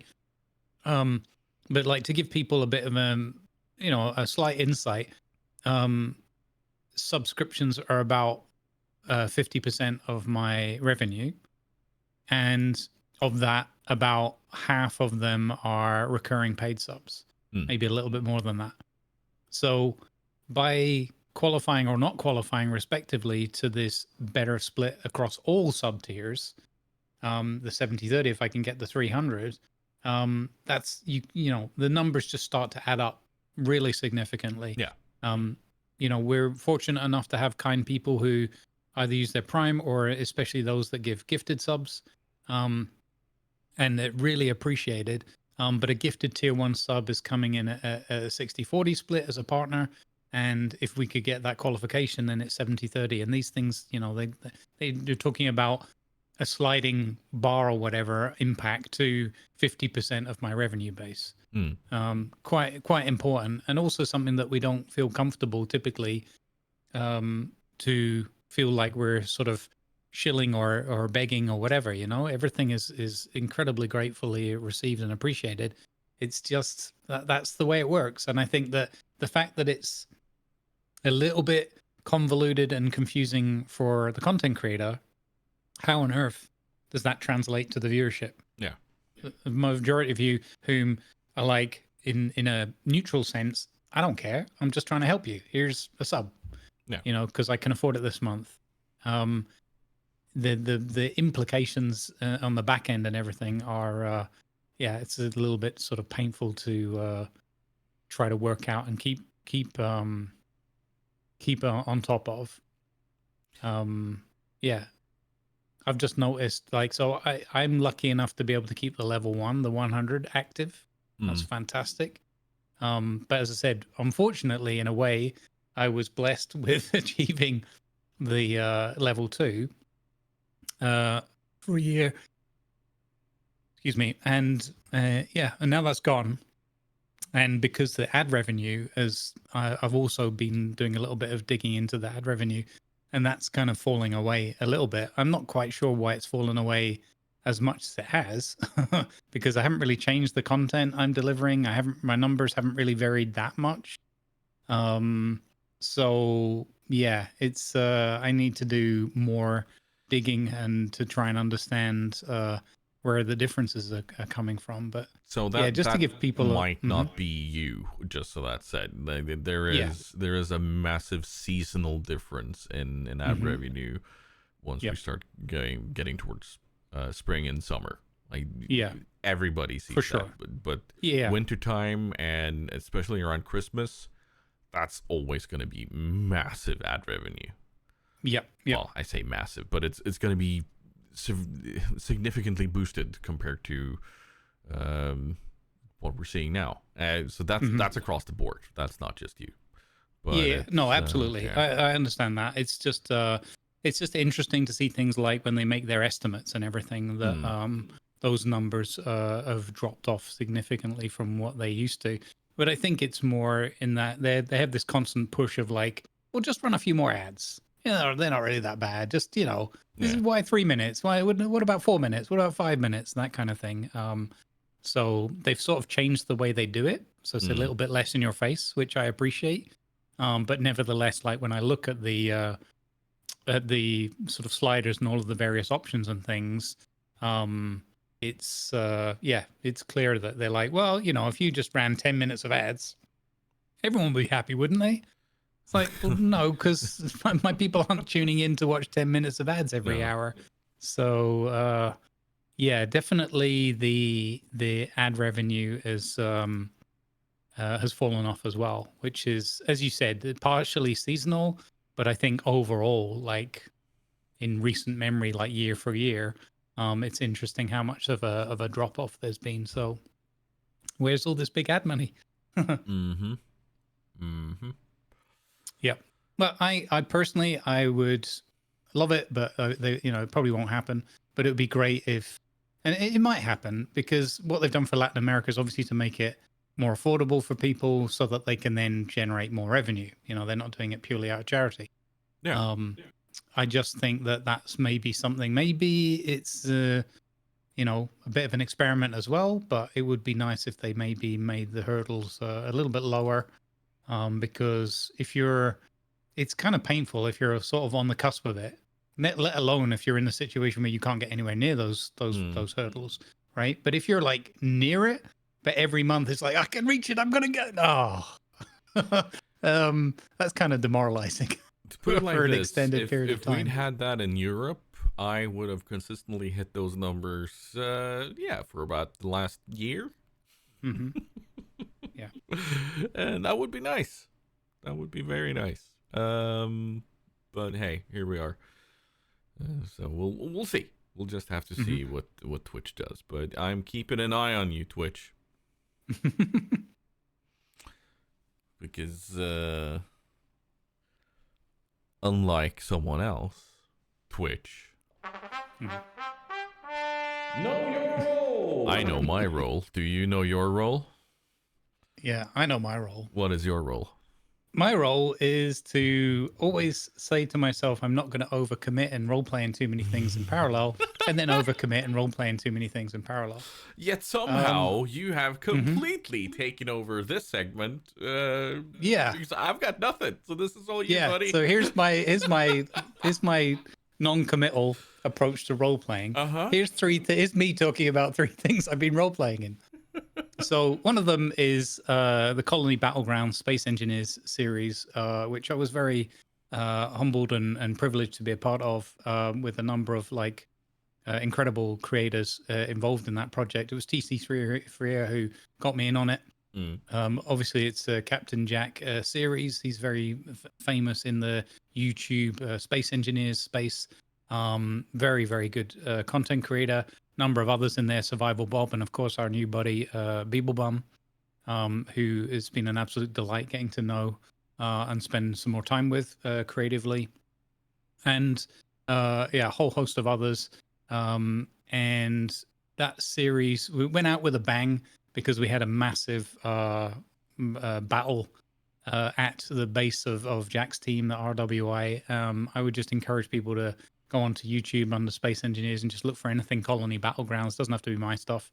You can see it from all the different perspectives of the different creators, many of whom have multiple creators per team. In fact, all of them did have at least 2. So there's all sorts of footage and different perspectives and different RP moments and things. Sadly, that series was hampered significantly by Space Engineers 1 being well at its limits in terms of having 20 odd people role playing together on a server and moving all the voxels around and drilling and all the mods and things we were using. I don't know exactly what it was. It was just a multitude of things, but the game has never held up that well under stress for multiplayer. When you get past like 10 or 12 people, it kind of starts creaking a bit. So we did have a bit of rubber banding and a bit of laggy moments and people just getting, especially the ones that play Space Engineers a lot, whereas I was coming into this almost brand new to it. Yourself, like with other games, if you're very familiar with the thing and you know how it should work and then how it is working doesn't meet up to that quite often, then that becomes very frustrating. And then trying to be creative in that space is very hard. So we decided that it was decided to wrap the season up a little bit earlier than planned, but nevertheless, we got 30 episodes out of it. Which is pretty solid going. And it was an amazing ride. I loved it. We dealt with the various tech issues, but overall, I think it was just great fun role play experience. And I look forward to doing more Space Engineers in the future. And I may or may not have already committed to something a couple of months down the road. So for any Space Engineers fans, you don't have to wait that long. But it's not in 5 minutes, which is good for me. And nobody was surprised. Yeah, exactly. But in order to make sure that my lack of commitment was sustained, I, of course, embarked on, knowing that Colony Battlegrounds was coming to an end, I thought, well, why wait for that when I can, say, run Project Zomboid roleplay shenanigans and make a weekly posting of that on YouTube in parallel, because that sounds like a great idea. I just finished editing episode 8 this morning. on the day we're recording both the podcast and Dungeons and Dragons later on. So just to keep myself busy, I'm having a real blast in that. Myself, Lanavar, Purpley, and Viper's Nest are currently the four actors in that. Although Viper is held back a little bit, and will be joining us soon. TM. But we're starting what will become a mini series of seasons detailing the story of kind of the main character and a lot of the supporting characters as they go through multiple sort of ever progressively dystopian and disturbing and destroyed environments that they're going to be living in, where it's in air quotes relatively easy at this point. There's plenty of power and water and food and things, although it's Zomboid, so everything hates you and you're going to die repeatedly. And we have a lore concept that we're working towards to explain, well, hang on a minute, you're playing the same character. How's that work when you got your head bit off last week? That kind of thing. So if you watch episodes 6 and 7, you'll see very first iteration of that, because we had unfortunately our first death, as it were. Yeah, the intention is to develop this lore and present it over a number of seasons, so that with a sort of distinct flavor, which I think Zomboid will allow us to lean into. And it's been great fun. I did cancel recording last night though, because boy oh boy. And Tiger, I'm just shotgunning through these. Like, jump in that's if fair, you want to, but I don't want to too much time on it. I just want to add to anyone who doesn't know the reason why Zomboid is such a pain for doing some of these things. It's literally rigged to kill you. Like it's not a survival game in the usual sense. It is meant to be an absolute soul draining thing happening constantly. So like you can be perfectly satiated and then suddenly super hungry and or die of heart failure. You know, there are so many things that can happen because the game is rigged towards it. So keep that in mind as you're watching and kind of thinking about these things.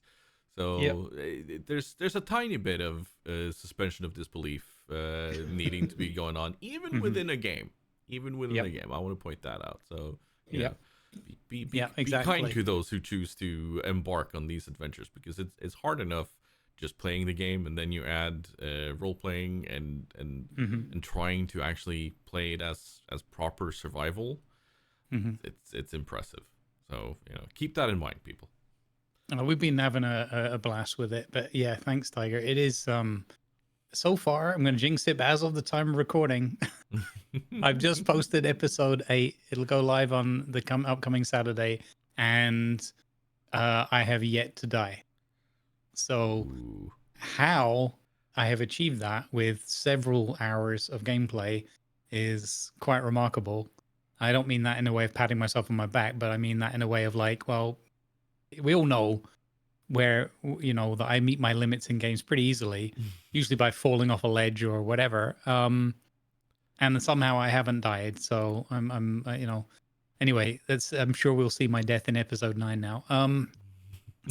Actually, we won't, because I have the footage already for the next 2 or 3 episodes. Spoiler alert. Teaser.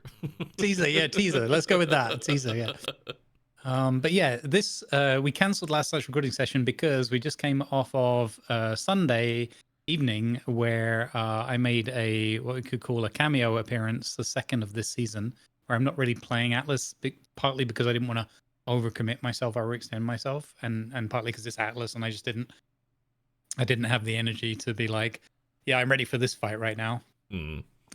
So and this has nothing to do with the community. The community is fantastic. I love role playing in that setting on Dark Side, but it would have just been too much of a commitment for this go around for timing.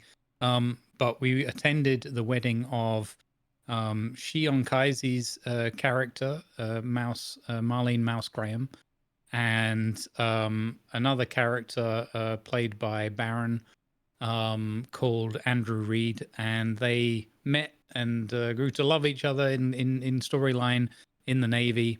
And yeah, it's culminated after a season and a half, 2 seasons or whatever. It's led up to this point where there was a proposal, and we did a cameo, myself and Lanavar playing Gaffer Graham, who's the adopted father of Mouse, and I'm the adopted grandfather, as you will. So it's a loose, it's a patchwork family type thing.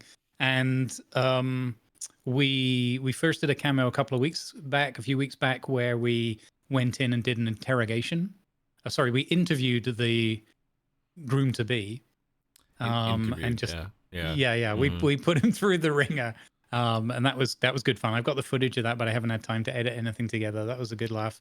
I'm thinking I might do like a little edit of that and the wedding together, but yeah, when is maybe in 3 years time, when I have a 5-minute window.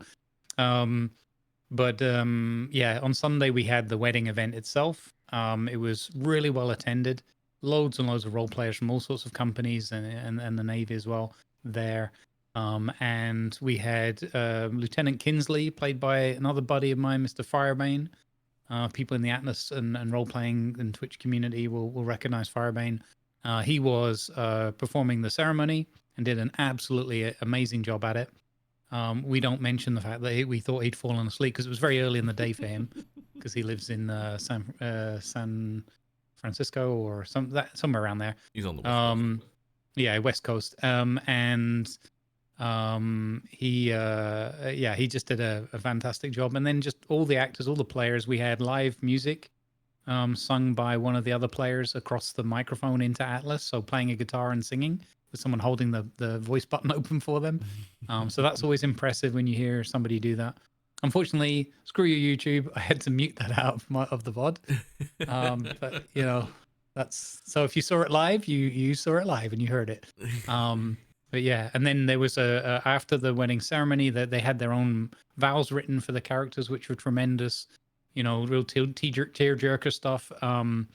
And people came up and offered various gifts and things to the lucky couple at the end of it. I saved mine till sort of the last. I went up there, and Pete gave his cherished paintbrush, which includes one feather of the mighty blue-eyed Quacken that he's kept for all these years, and he passed that on to Mouse as a gift. And then for the bridegroom, he passed on his pristine fishing net, fishing rod, chair, and some fishing bait, and spoke loudly to the all in attendance. And there was like about 50 people there, right? And Pete was like, paraphrase a little bit, but something along the lines of like, well, the last thing I want to hear from my granddaughter is that you've had problems with your rod. And then walked off. Mic drop. And then there was just this cacophony of laughter from all of they're like, oh my God, he said that. And then others were like, well, he's got a point. It was pretty good. So yeah, and then just more shenanigans afterwards. So, but yeah, it was a beautiful event all around, with the right mixture of, you know, nice RP drama in a positive sense, really nice emotional positive vibe, great attendance, and supporting cast, and you know, a smidge of humor here and there without dominating the scenes or anything. So it was just a really, really fun event. And there may or may not have been some horse jumping off cliff shenanigans at the end, but I'll just say that as a teaser, so people might be encouraged to go watch it. Go watch the VOD or the YouTubes or wherever you may find them. Yep. There's going to be plenty of different points of view, so to speak. Yep. And yeah, go enjoy it. It's, to quote Stats Bloke when it comes to these things, and I do completely understand why. For a lot of the Atlas seasons and such, it has been his daytime TV for a reason. So there's plenty of content going around, and especially in events like these. So go watch it. Go watch it. Yep. And speaking of watching, we need to watch the time. Well, we don't really, but we're definitely going to get towards the end here, and we have a couple of community contributions to talk about. one little victory, and then we have our something to spoil about to cover here. But we're gonna start with something that feels very important. It's not a question. It's not anything that we need to answer, but it's definitely something that is worth bringing up and notifying. And it's a message from TC Freer saying, I just want to say thank you, not just to you both, but everyone else who has reached out and helped me last month, though miles apart. Thank you, everyone. And we all will gladly lend our ears to TC. For those who are not aware, TC sadly lost his mother last month. So, and we are. I think I can speak for everyone when I say that we are gladly and fully appreciative of being able to be there, and we have no problem saying yes. We will continue to be here if need be. And that just kind of highlights the reason behind these communities, honestly, and why we keep doing what we do. We're just gonna run straight on into the next question, which was from Mari. Who is your favorite Lord of the Rings character or Rings of Power character, and why?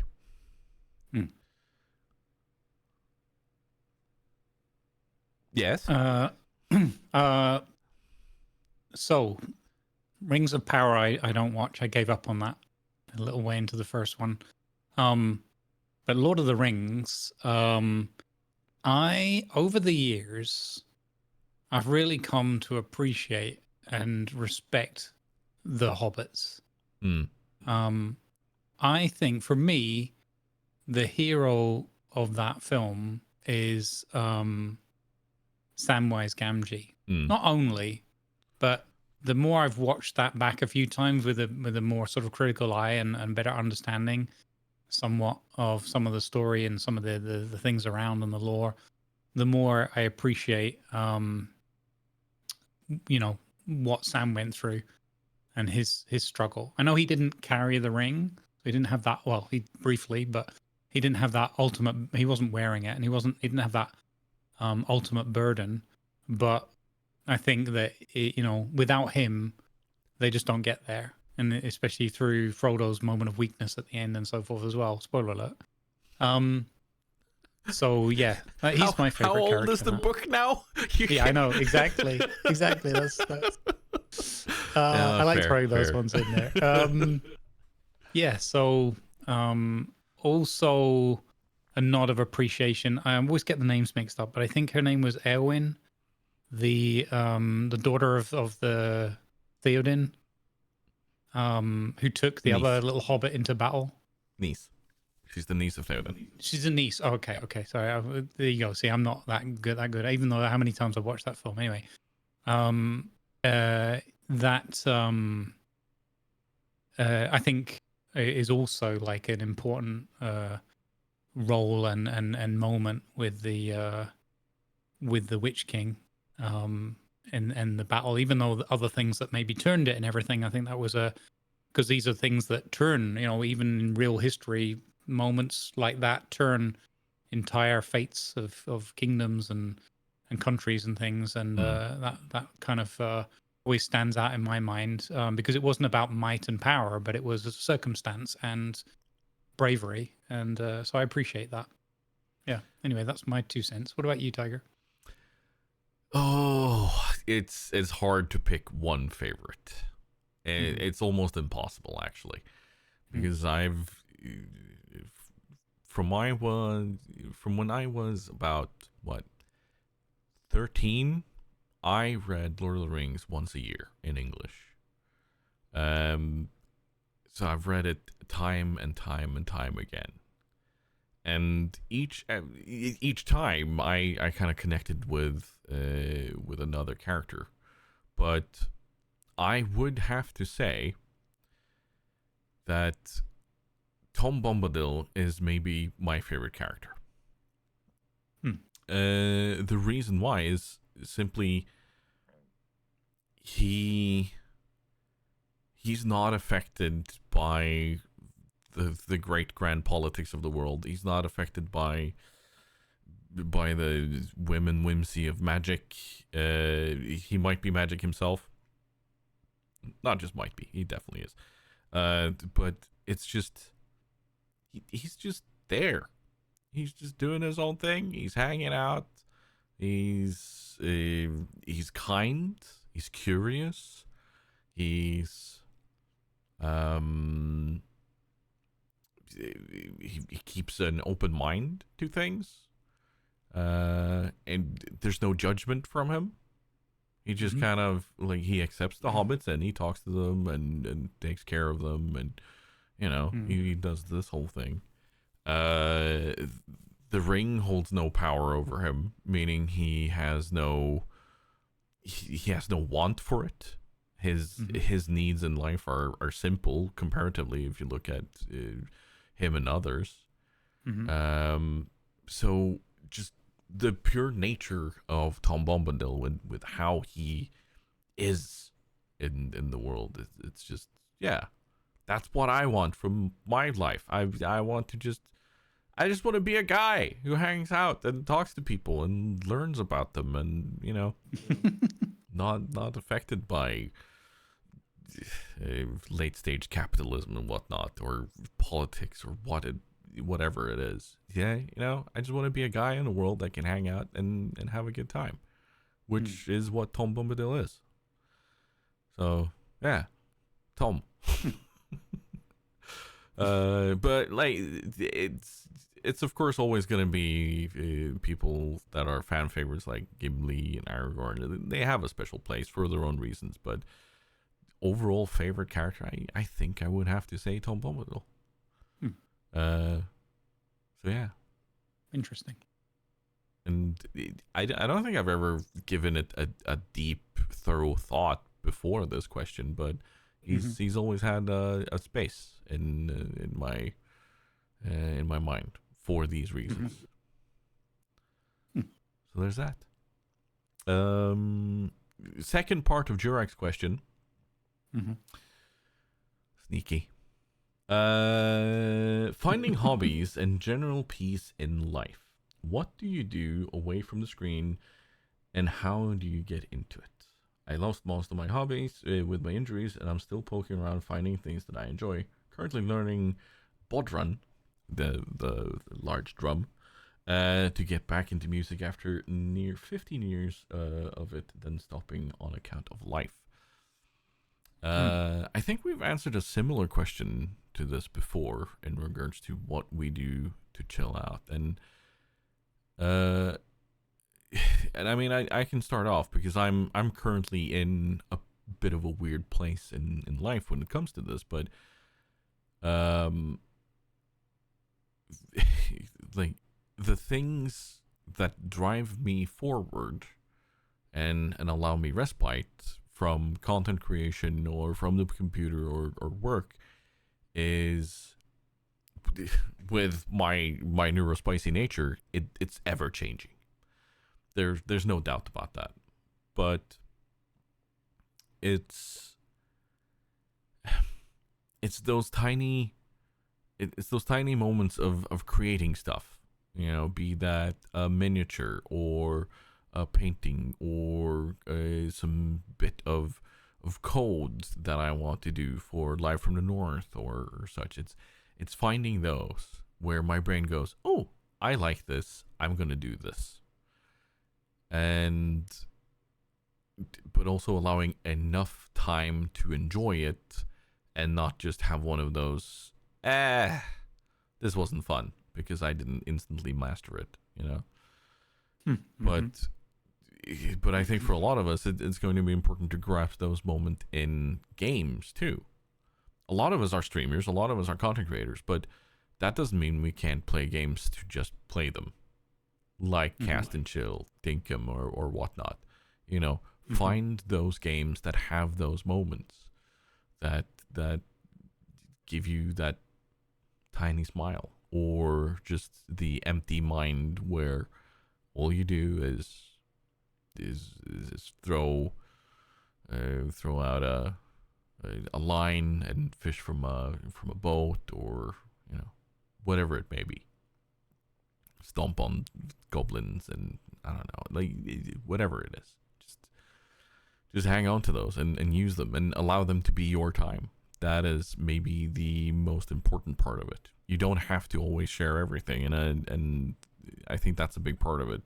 A lot of people are kind of getting stuck in the idea that, oh, I always need to share these things. I always need to be online. I always need to talk about this. And it's fine sharing, but allow yourself to have that moment before you go and tell people about your adventure. Mm-hmm. Like with music. I don't know. That's my 2 cents on that question. Yeah. I mean, I would like hobbies, things that I did years ago that in one way I'm like, oh man, I wish I could get back into that, or I wish I'd kept doing it, maybe is more the point.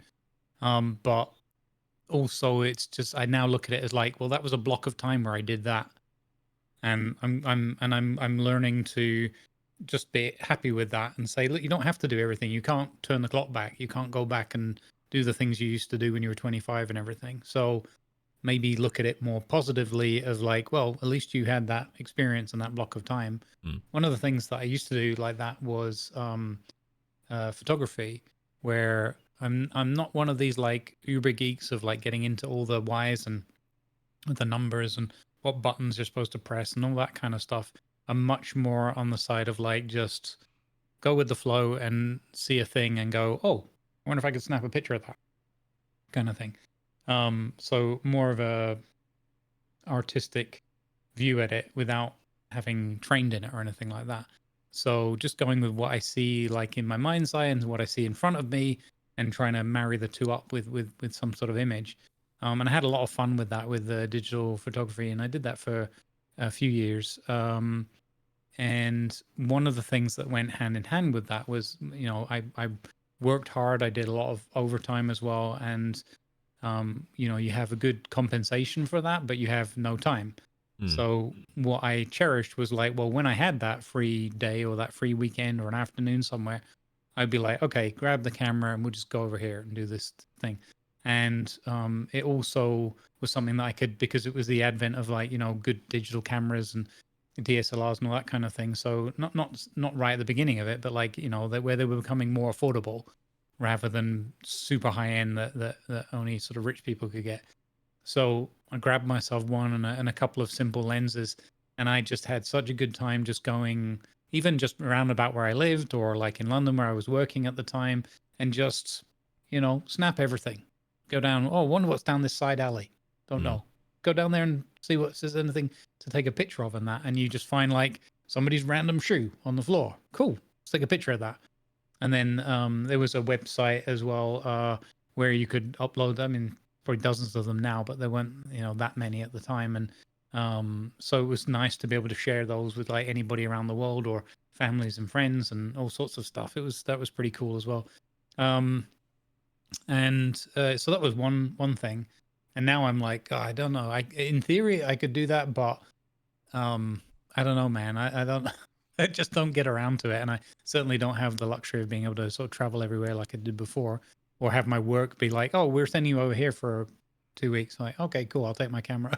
So that was good. One of the things that, in terms of Diurach saying like, how do you find things or whatever, I from what I've seen of the pictures and things that Diurach shared, I think he does a good job, a better job than me anyway. And I would really strongly encourage it. And he knows that this won't be patronizing, but I wish I personally had managed to kind of get in touch with nature and spend more time in the real world, as it were, than the virtual world, or working in a computer center and all the other things that I did. I'm not naturally that way inclined. If somebody goes, hey, let's go camping for a weekend, I'll be like, oh, no, I need a bed. I need a bathroom. What are we talking here? Are we talking luxury bus? Then I mean, that kind of, not, it's just not something that I naturally lean into, even though I want to. I love the idea of it.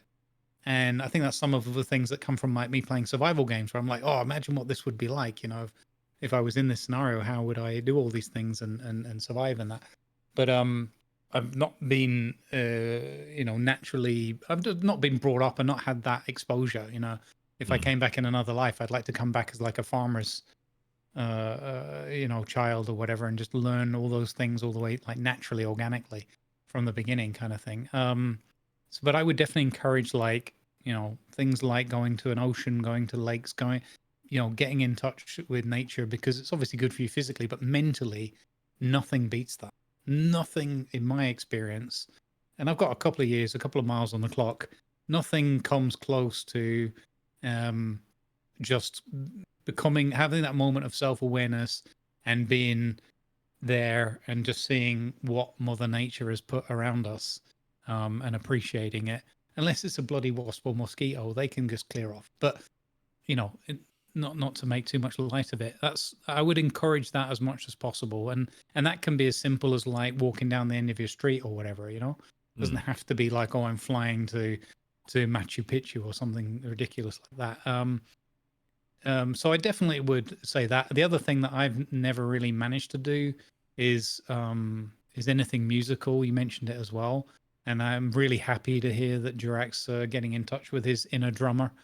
That's fantastic, because music is something, one of those things where it seems stupid to, like, not in terms of like a strong, really saddening regret, but just one thing where I wish that things had worked out a little bit different. Like, I tried to like take drumming lessons and learn that as a coincidence when I was at school, and just one thing led to another, and it just didn't work out. It just wasn't, you know, between my home life and whatever, it just didn't happen. And it was like, man, I'm not saying I would have been any good at it, but it would have just been cool to have that and just be able to be a little bit more musical and that kind of thing. And yeah, I got a something to get back at Diurach actually for his two-parter, because the second part of my answer is coming up in the Something to Smile About. So, two can play this game, sir. Two can play this game. Well played. Well played. Thank you so much for questions and comments and such. We're going to continue on to a little victory that Mari has shared with us. But first, I want to encourage everyone to leave comments and questions. If you're a patron, of course, you're guaranteed to get your question or comment in. But yeah, feel free to leave them on our Discords or YouTube or whatnot. You know, wherever you may be able to contact us. That is in regards to Exit Port. Feel free to leave them, and we'll go through it. But Mari has had a little victory. Very simple, very straightforward. She recently went on a vacation and was having time of her life, and actually having vacation and chilling out, and not you know, workcation or staycation or whatever you want to call it. She actually went on a vacation and had time off. Yeah. And as part of that, she got to go to Disneyland, and she shook the hand of Mando. And according to eyewitness accounts, it was if she did cartwheels away from there, nobody would have batted an eye at that. Nobody would have questioned it. That's how simple that is. So she was very much happy about that, which I can understand. For the uninitiated, Mando is Mandalorian? Yes, the Mandalorian. Okay. From Not Barry Manilow. Okay. No, that would me and Barry go way back. I would just said Barry. You know, as voice guys. No, no, Mando from the Star Wars themed show called The Mandalorian, starred by Pedro Pascal as Mando. But with Disney have, like, since Disney owns Star Wars, they now have a lot of Star Wars characters walking around in their in their parks, and one of them would be Mando then, and yeah, she got to say hi. Nice. And yeah, while we're on thank yous, I want to say thank you to patrons for once again pledging $2 a month or $2 equivalent to support Exit Support. That's patreon.com/Exit Support. Guaranteed to get your comment in or question in per month. So please go ahead and do that. We're almost up to a place where we are continuously being able to pay for hosting for our episodes on Buzzsprout, because it's $12 a month. So we're not far off. Thank you to our patrons. Yes, indeed. And how do you want to do this smiling thing? Like, since you have a two-parter, like, what are you gonna do about it, huh? Well, I don't know, but as long as it makes Diurach wait even longer for the answer. Well, in that case, we're gonna keep waffling, aren't we? No, I don't know. Yeah. Oh, well, we could start mine the wrong way around. Yeah. Okay. Yeah, let's do it that way. So okay. The of Doom part, is that what? Yes. Yeah. Yes. Okay. So mine is called Musical Interlude of Doom, and the of Doom part is I wanted to bring this up as something to smile about, because I legit had one of my favorite D&D experiences ever, or tabletop role-playing experiences ever, in a massive battle that we were a part of as part of Conquest and Cataclysm, which is notably missing elsewhere in the podcast, because we're working on things, and there's lots and lots of storytelling coming away, and it's going to be fantastic fun. And we're going to find the right place and way to present that to you soon, TM. But we had a moment in a fight that I'm not going to spoil the detail, but if you're a listener to this, I would anticipate that you're probably going to be an avid enjoyer of our D&D podcast or show when it becomes available to you, and therefore you'll be able to marry the two things up to each other. But there was a moment of doom, shall we say, in one of the recent sessions, and the session, everything was fantastic, and I thought this was a good sort of keyword to. It certainly wasn't the only. There were just epic moments from every character and the GM in that whole episode, and especially in that battle. It was pound for pound up there with my two favorite battles. Now, one of the two favorite tabletop battles I've ever been a part of. So kudos to everybody, including my partner here, our GM. Thank you. Our storyteller. I don't want to give away too much, but well, I mean, that was fairly small scale from what I can throw at you if I really want to. I just want to point that out. Well, look, it's a game of tag. It is. So tag, you're it. See what I did there? Well, my game of tag is very simple, and it was something that I saw not long ago, where it was a YouTube short where someone was being filmed on a campus, a college campus, I think in the US. And suddenly you have one guy just running up to them and just kind of like, he was mic'd up, and then suddenly you hear him go, "Tag, you're it," and then he starts sprinting. And then some of the people are like, what just happened? And then you just like, I just got tagged. And then they start sprinting after him. And you hear these giggles and laughters and people clearly not knowing what to do, but fully just embracing the moment, jumping into it, and playing tag on a college campus like that. Just yeah, let's jump into it. Let's just have fun. And I've seen more videos ever since I first put that into our little conversation where we kind of gather some of our points and pointers and such. I've seen more of them, and you have some people that are like, "Am I supposed to chase him? Like, what's going on?" I don't, and that's fine. It's perfectly fine. Like, nobody's booing them or anything. It's just, not everybody's up to that, and that's perfectly fine. But you've also seen moments. there was one girl who was, you could see her eyeing up this person as he approached.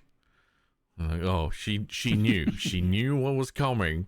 And as soon as she got tagged, she threw her water bottle and phone down on the grass and started sprinting like mad after him. And that, like, you heard the giggles all around as that happened. And I was like, yes, this is so good. It was so much fun to watch and just be allowed to witness, even through the media of short form content. It's good. It's good. It's little fun interlude of the day. Yeah, awesome. See what I did there? You're not the only one who can throw those out. I know, it was beautiful. Well played. 30 all. So, musical interlude then for Diurach and everyone else listening. So I have this thing where I, for my moderators, I try to do, or I just had this idea way ages ago. I'm just going to have a little musical intro for each moderator with maybe some audio from different people or voice acting from me, but just some music, because I'm not a musician in any sort of form. But I got myself this little keyboard and this little free software, the Ableton thing, and I went through a phase where I was like down the rabbit hole playing this thing all the time when I should have been doing other things. And I was like, I got to stop doing this. But I was having a blast, and things like the Maximus theme and all this stuff that came out of it, and the battle bus and all this kind of fun. And we even did one or two of them like for charity when people won charity milestones and stuff like that. Anyway, it's just good fun. And I decided I was going to make one for each of my moderators, and some of them were a bit easier to put together than others. And I tried to do things that were like way beyond my proficiency and ability to sort of edit and do that kind of thing. But we brought a new moderator into the team, Mr. Blutenham, who you know. And I just looked back in my DMs to see that it was really a long time ago, because I wasn't sure of the exact date. But it looks like it was around about July 2023. So crikey, a couple of years nearly. And unfortunately, it coincided. I was like, oh, I'm going to make a theme tune for Blutenham because, as an intro, because everybody's got one. And that's just the thing that I'm always going to do.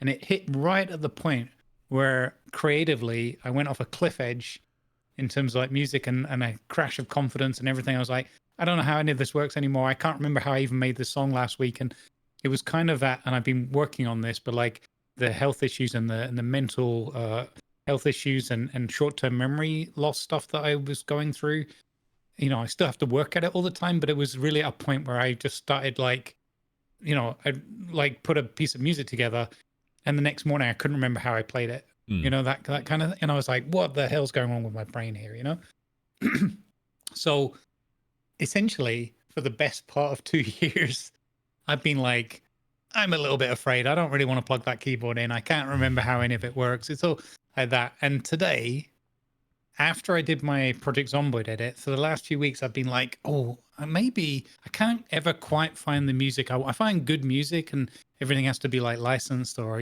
Creative Commons and all that kind of stuff.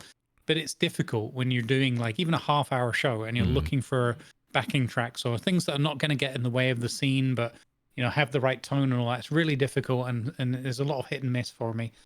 And I was like, recently I've been thinking, oh, if only I could just get the keyboard and just make a couple of really like simple couple of notes, and that's it, like a little repeating, reverbing drum beat or nothing, just like literally hitting a couple of keys.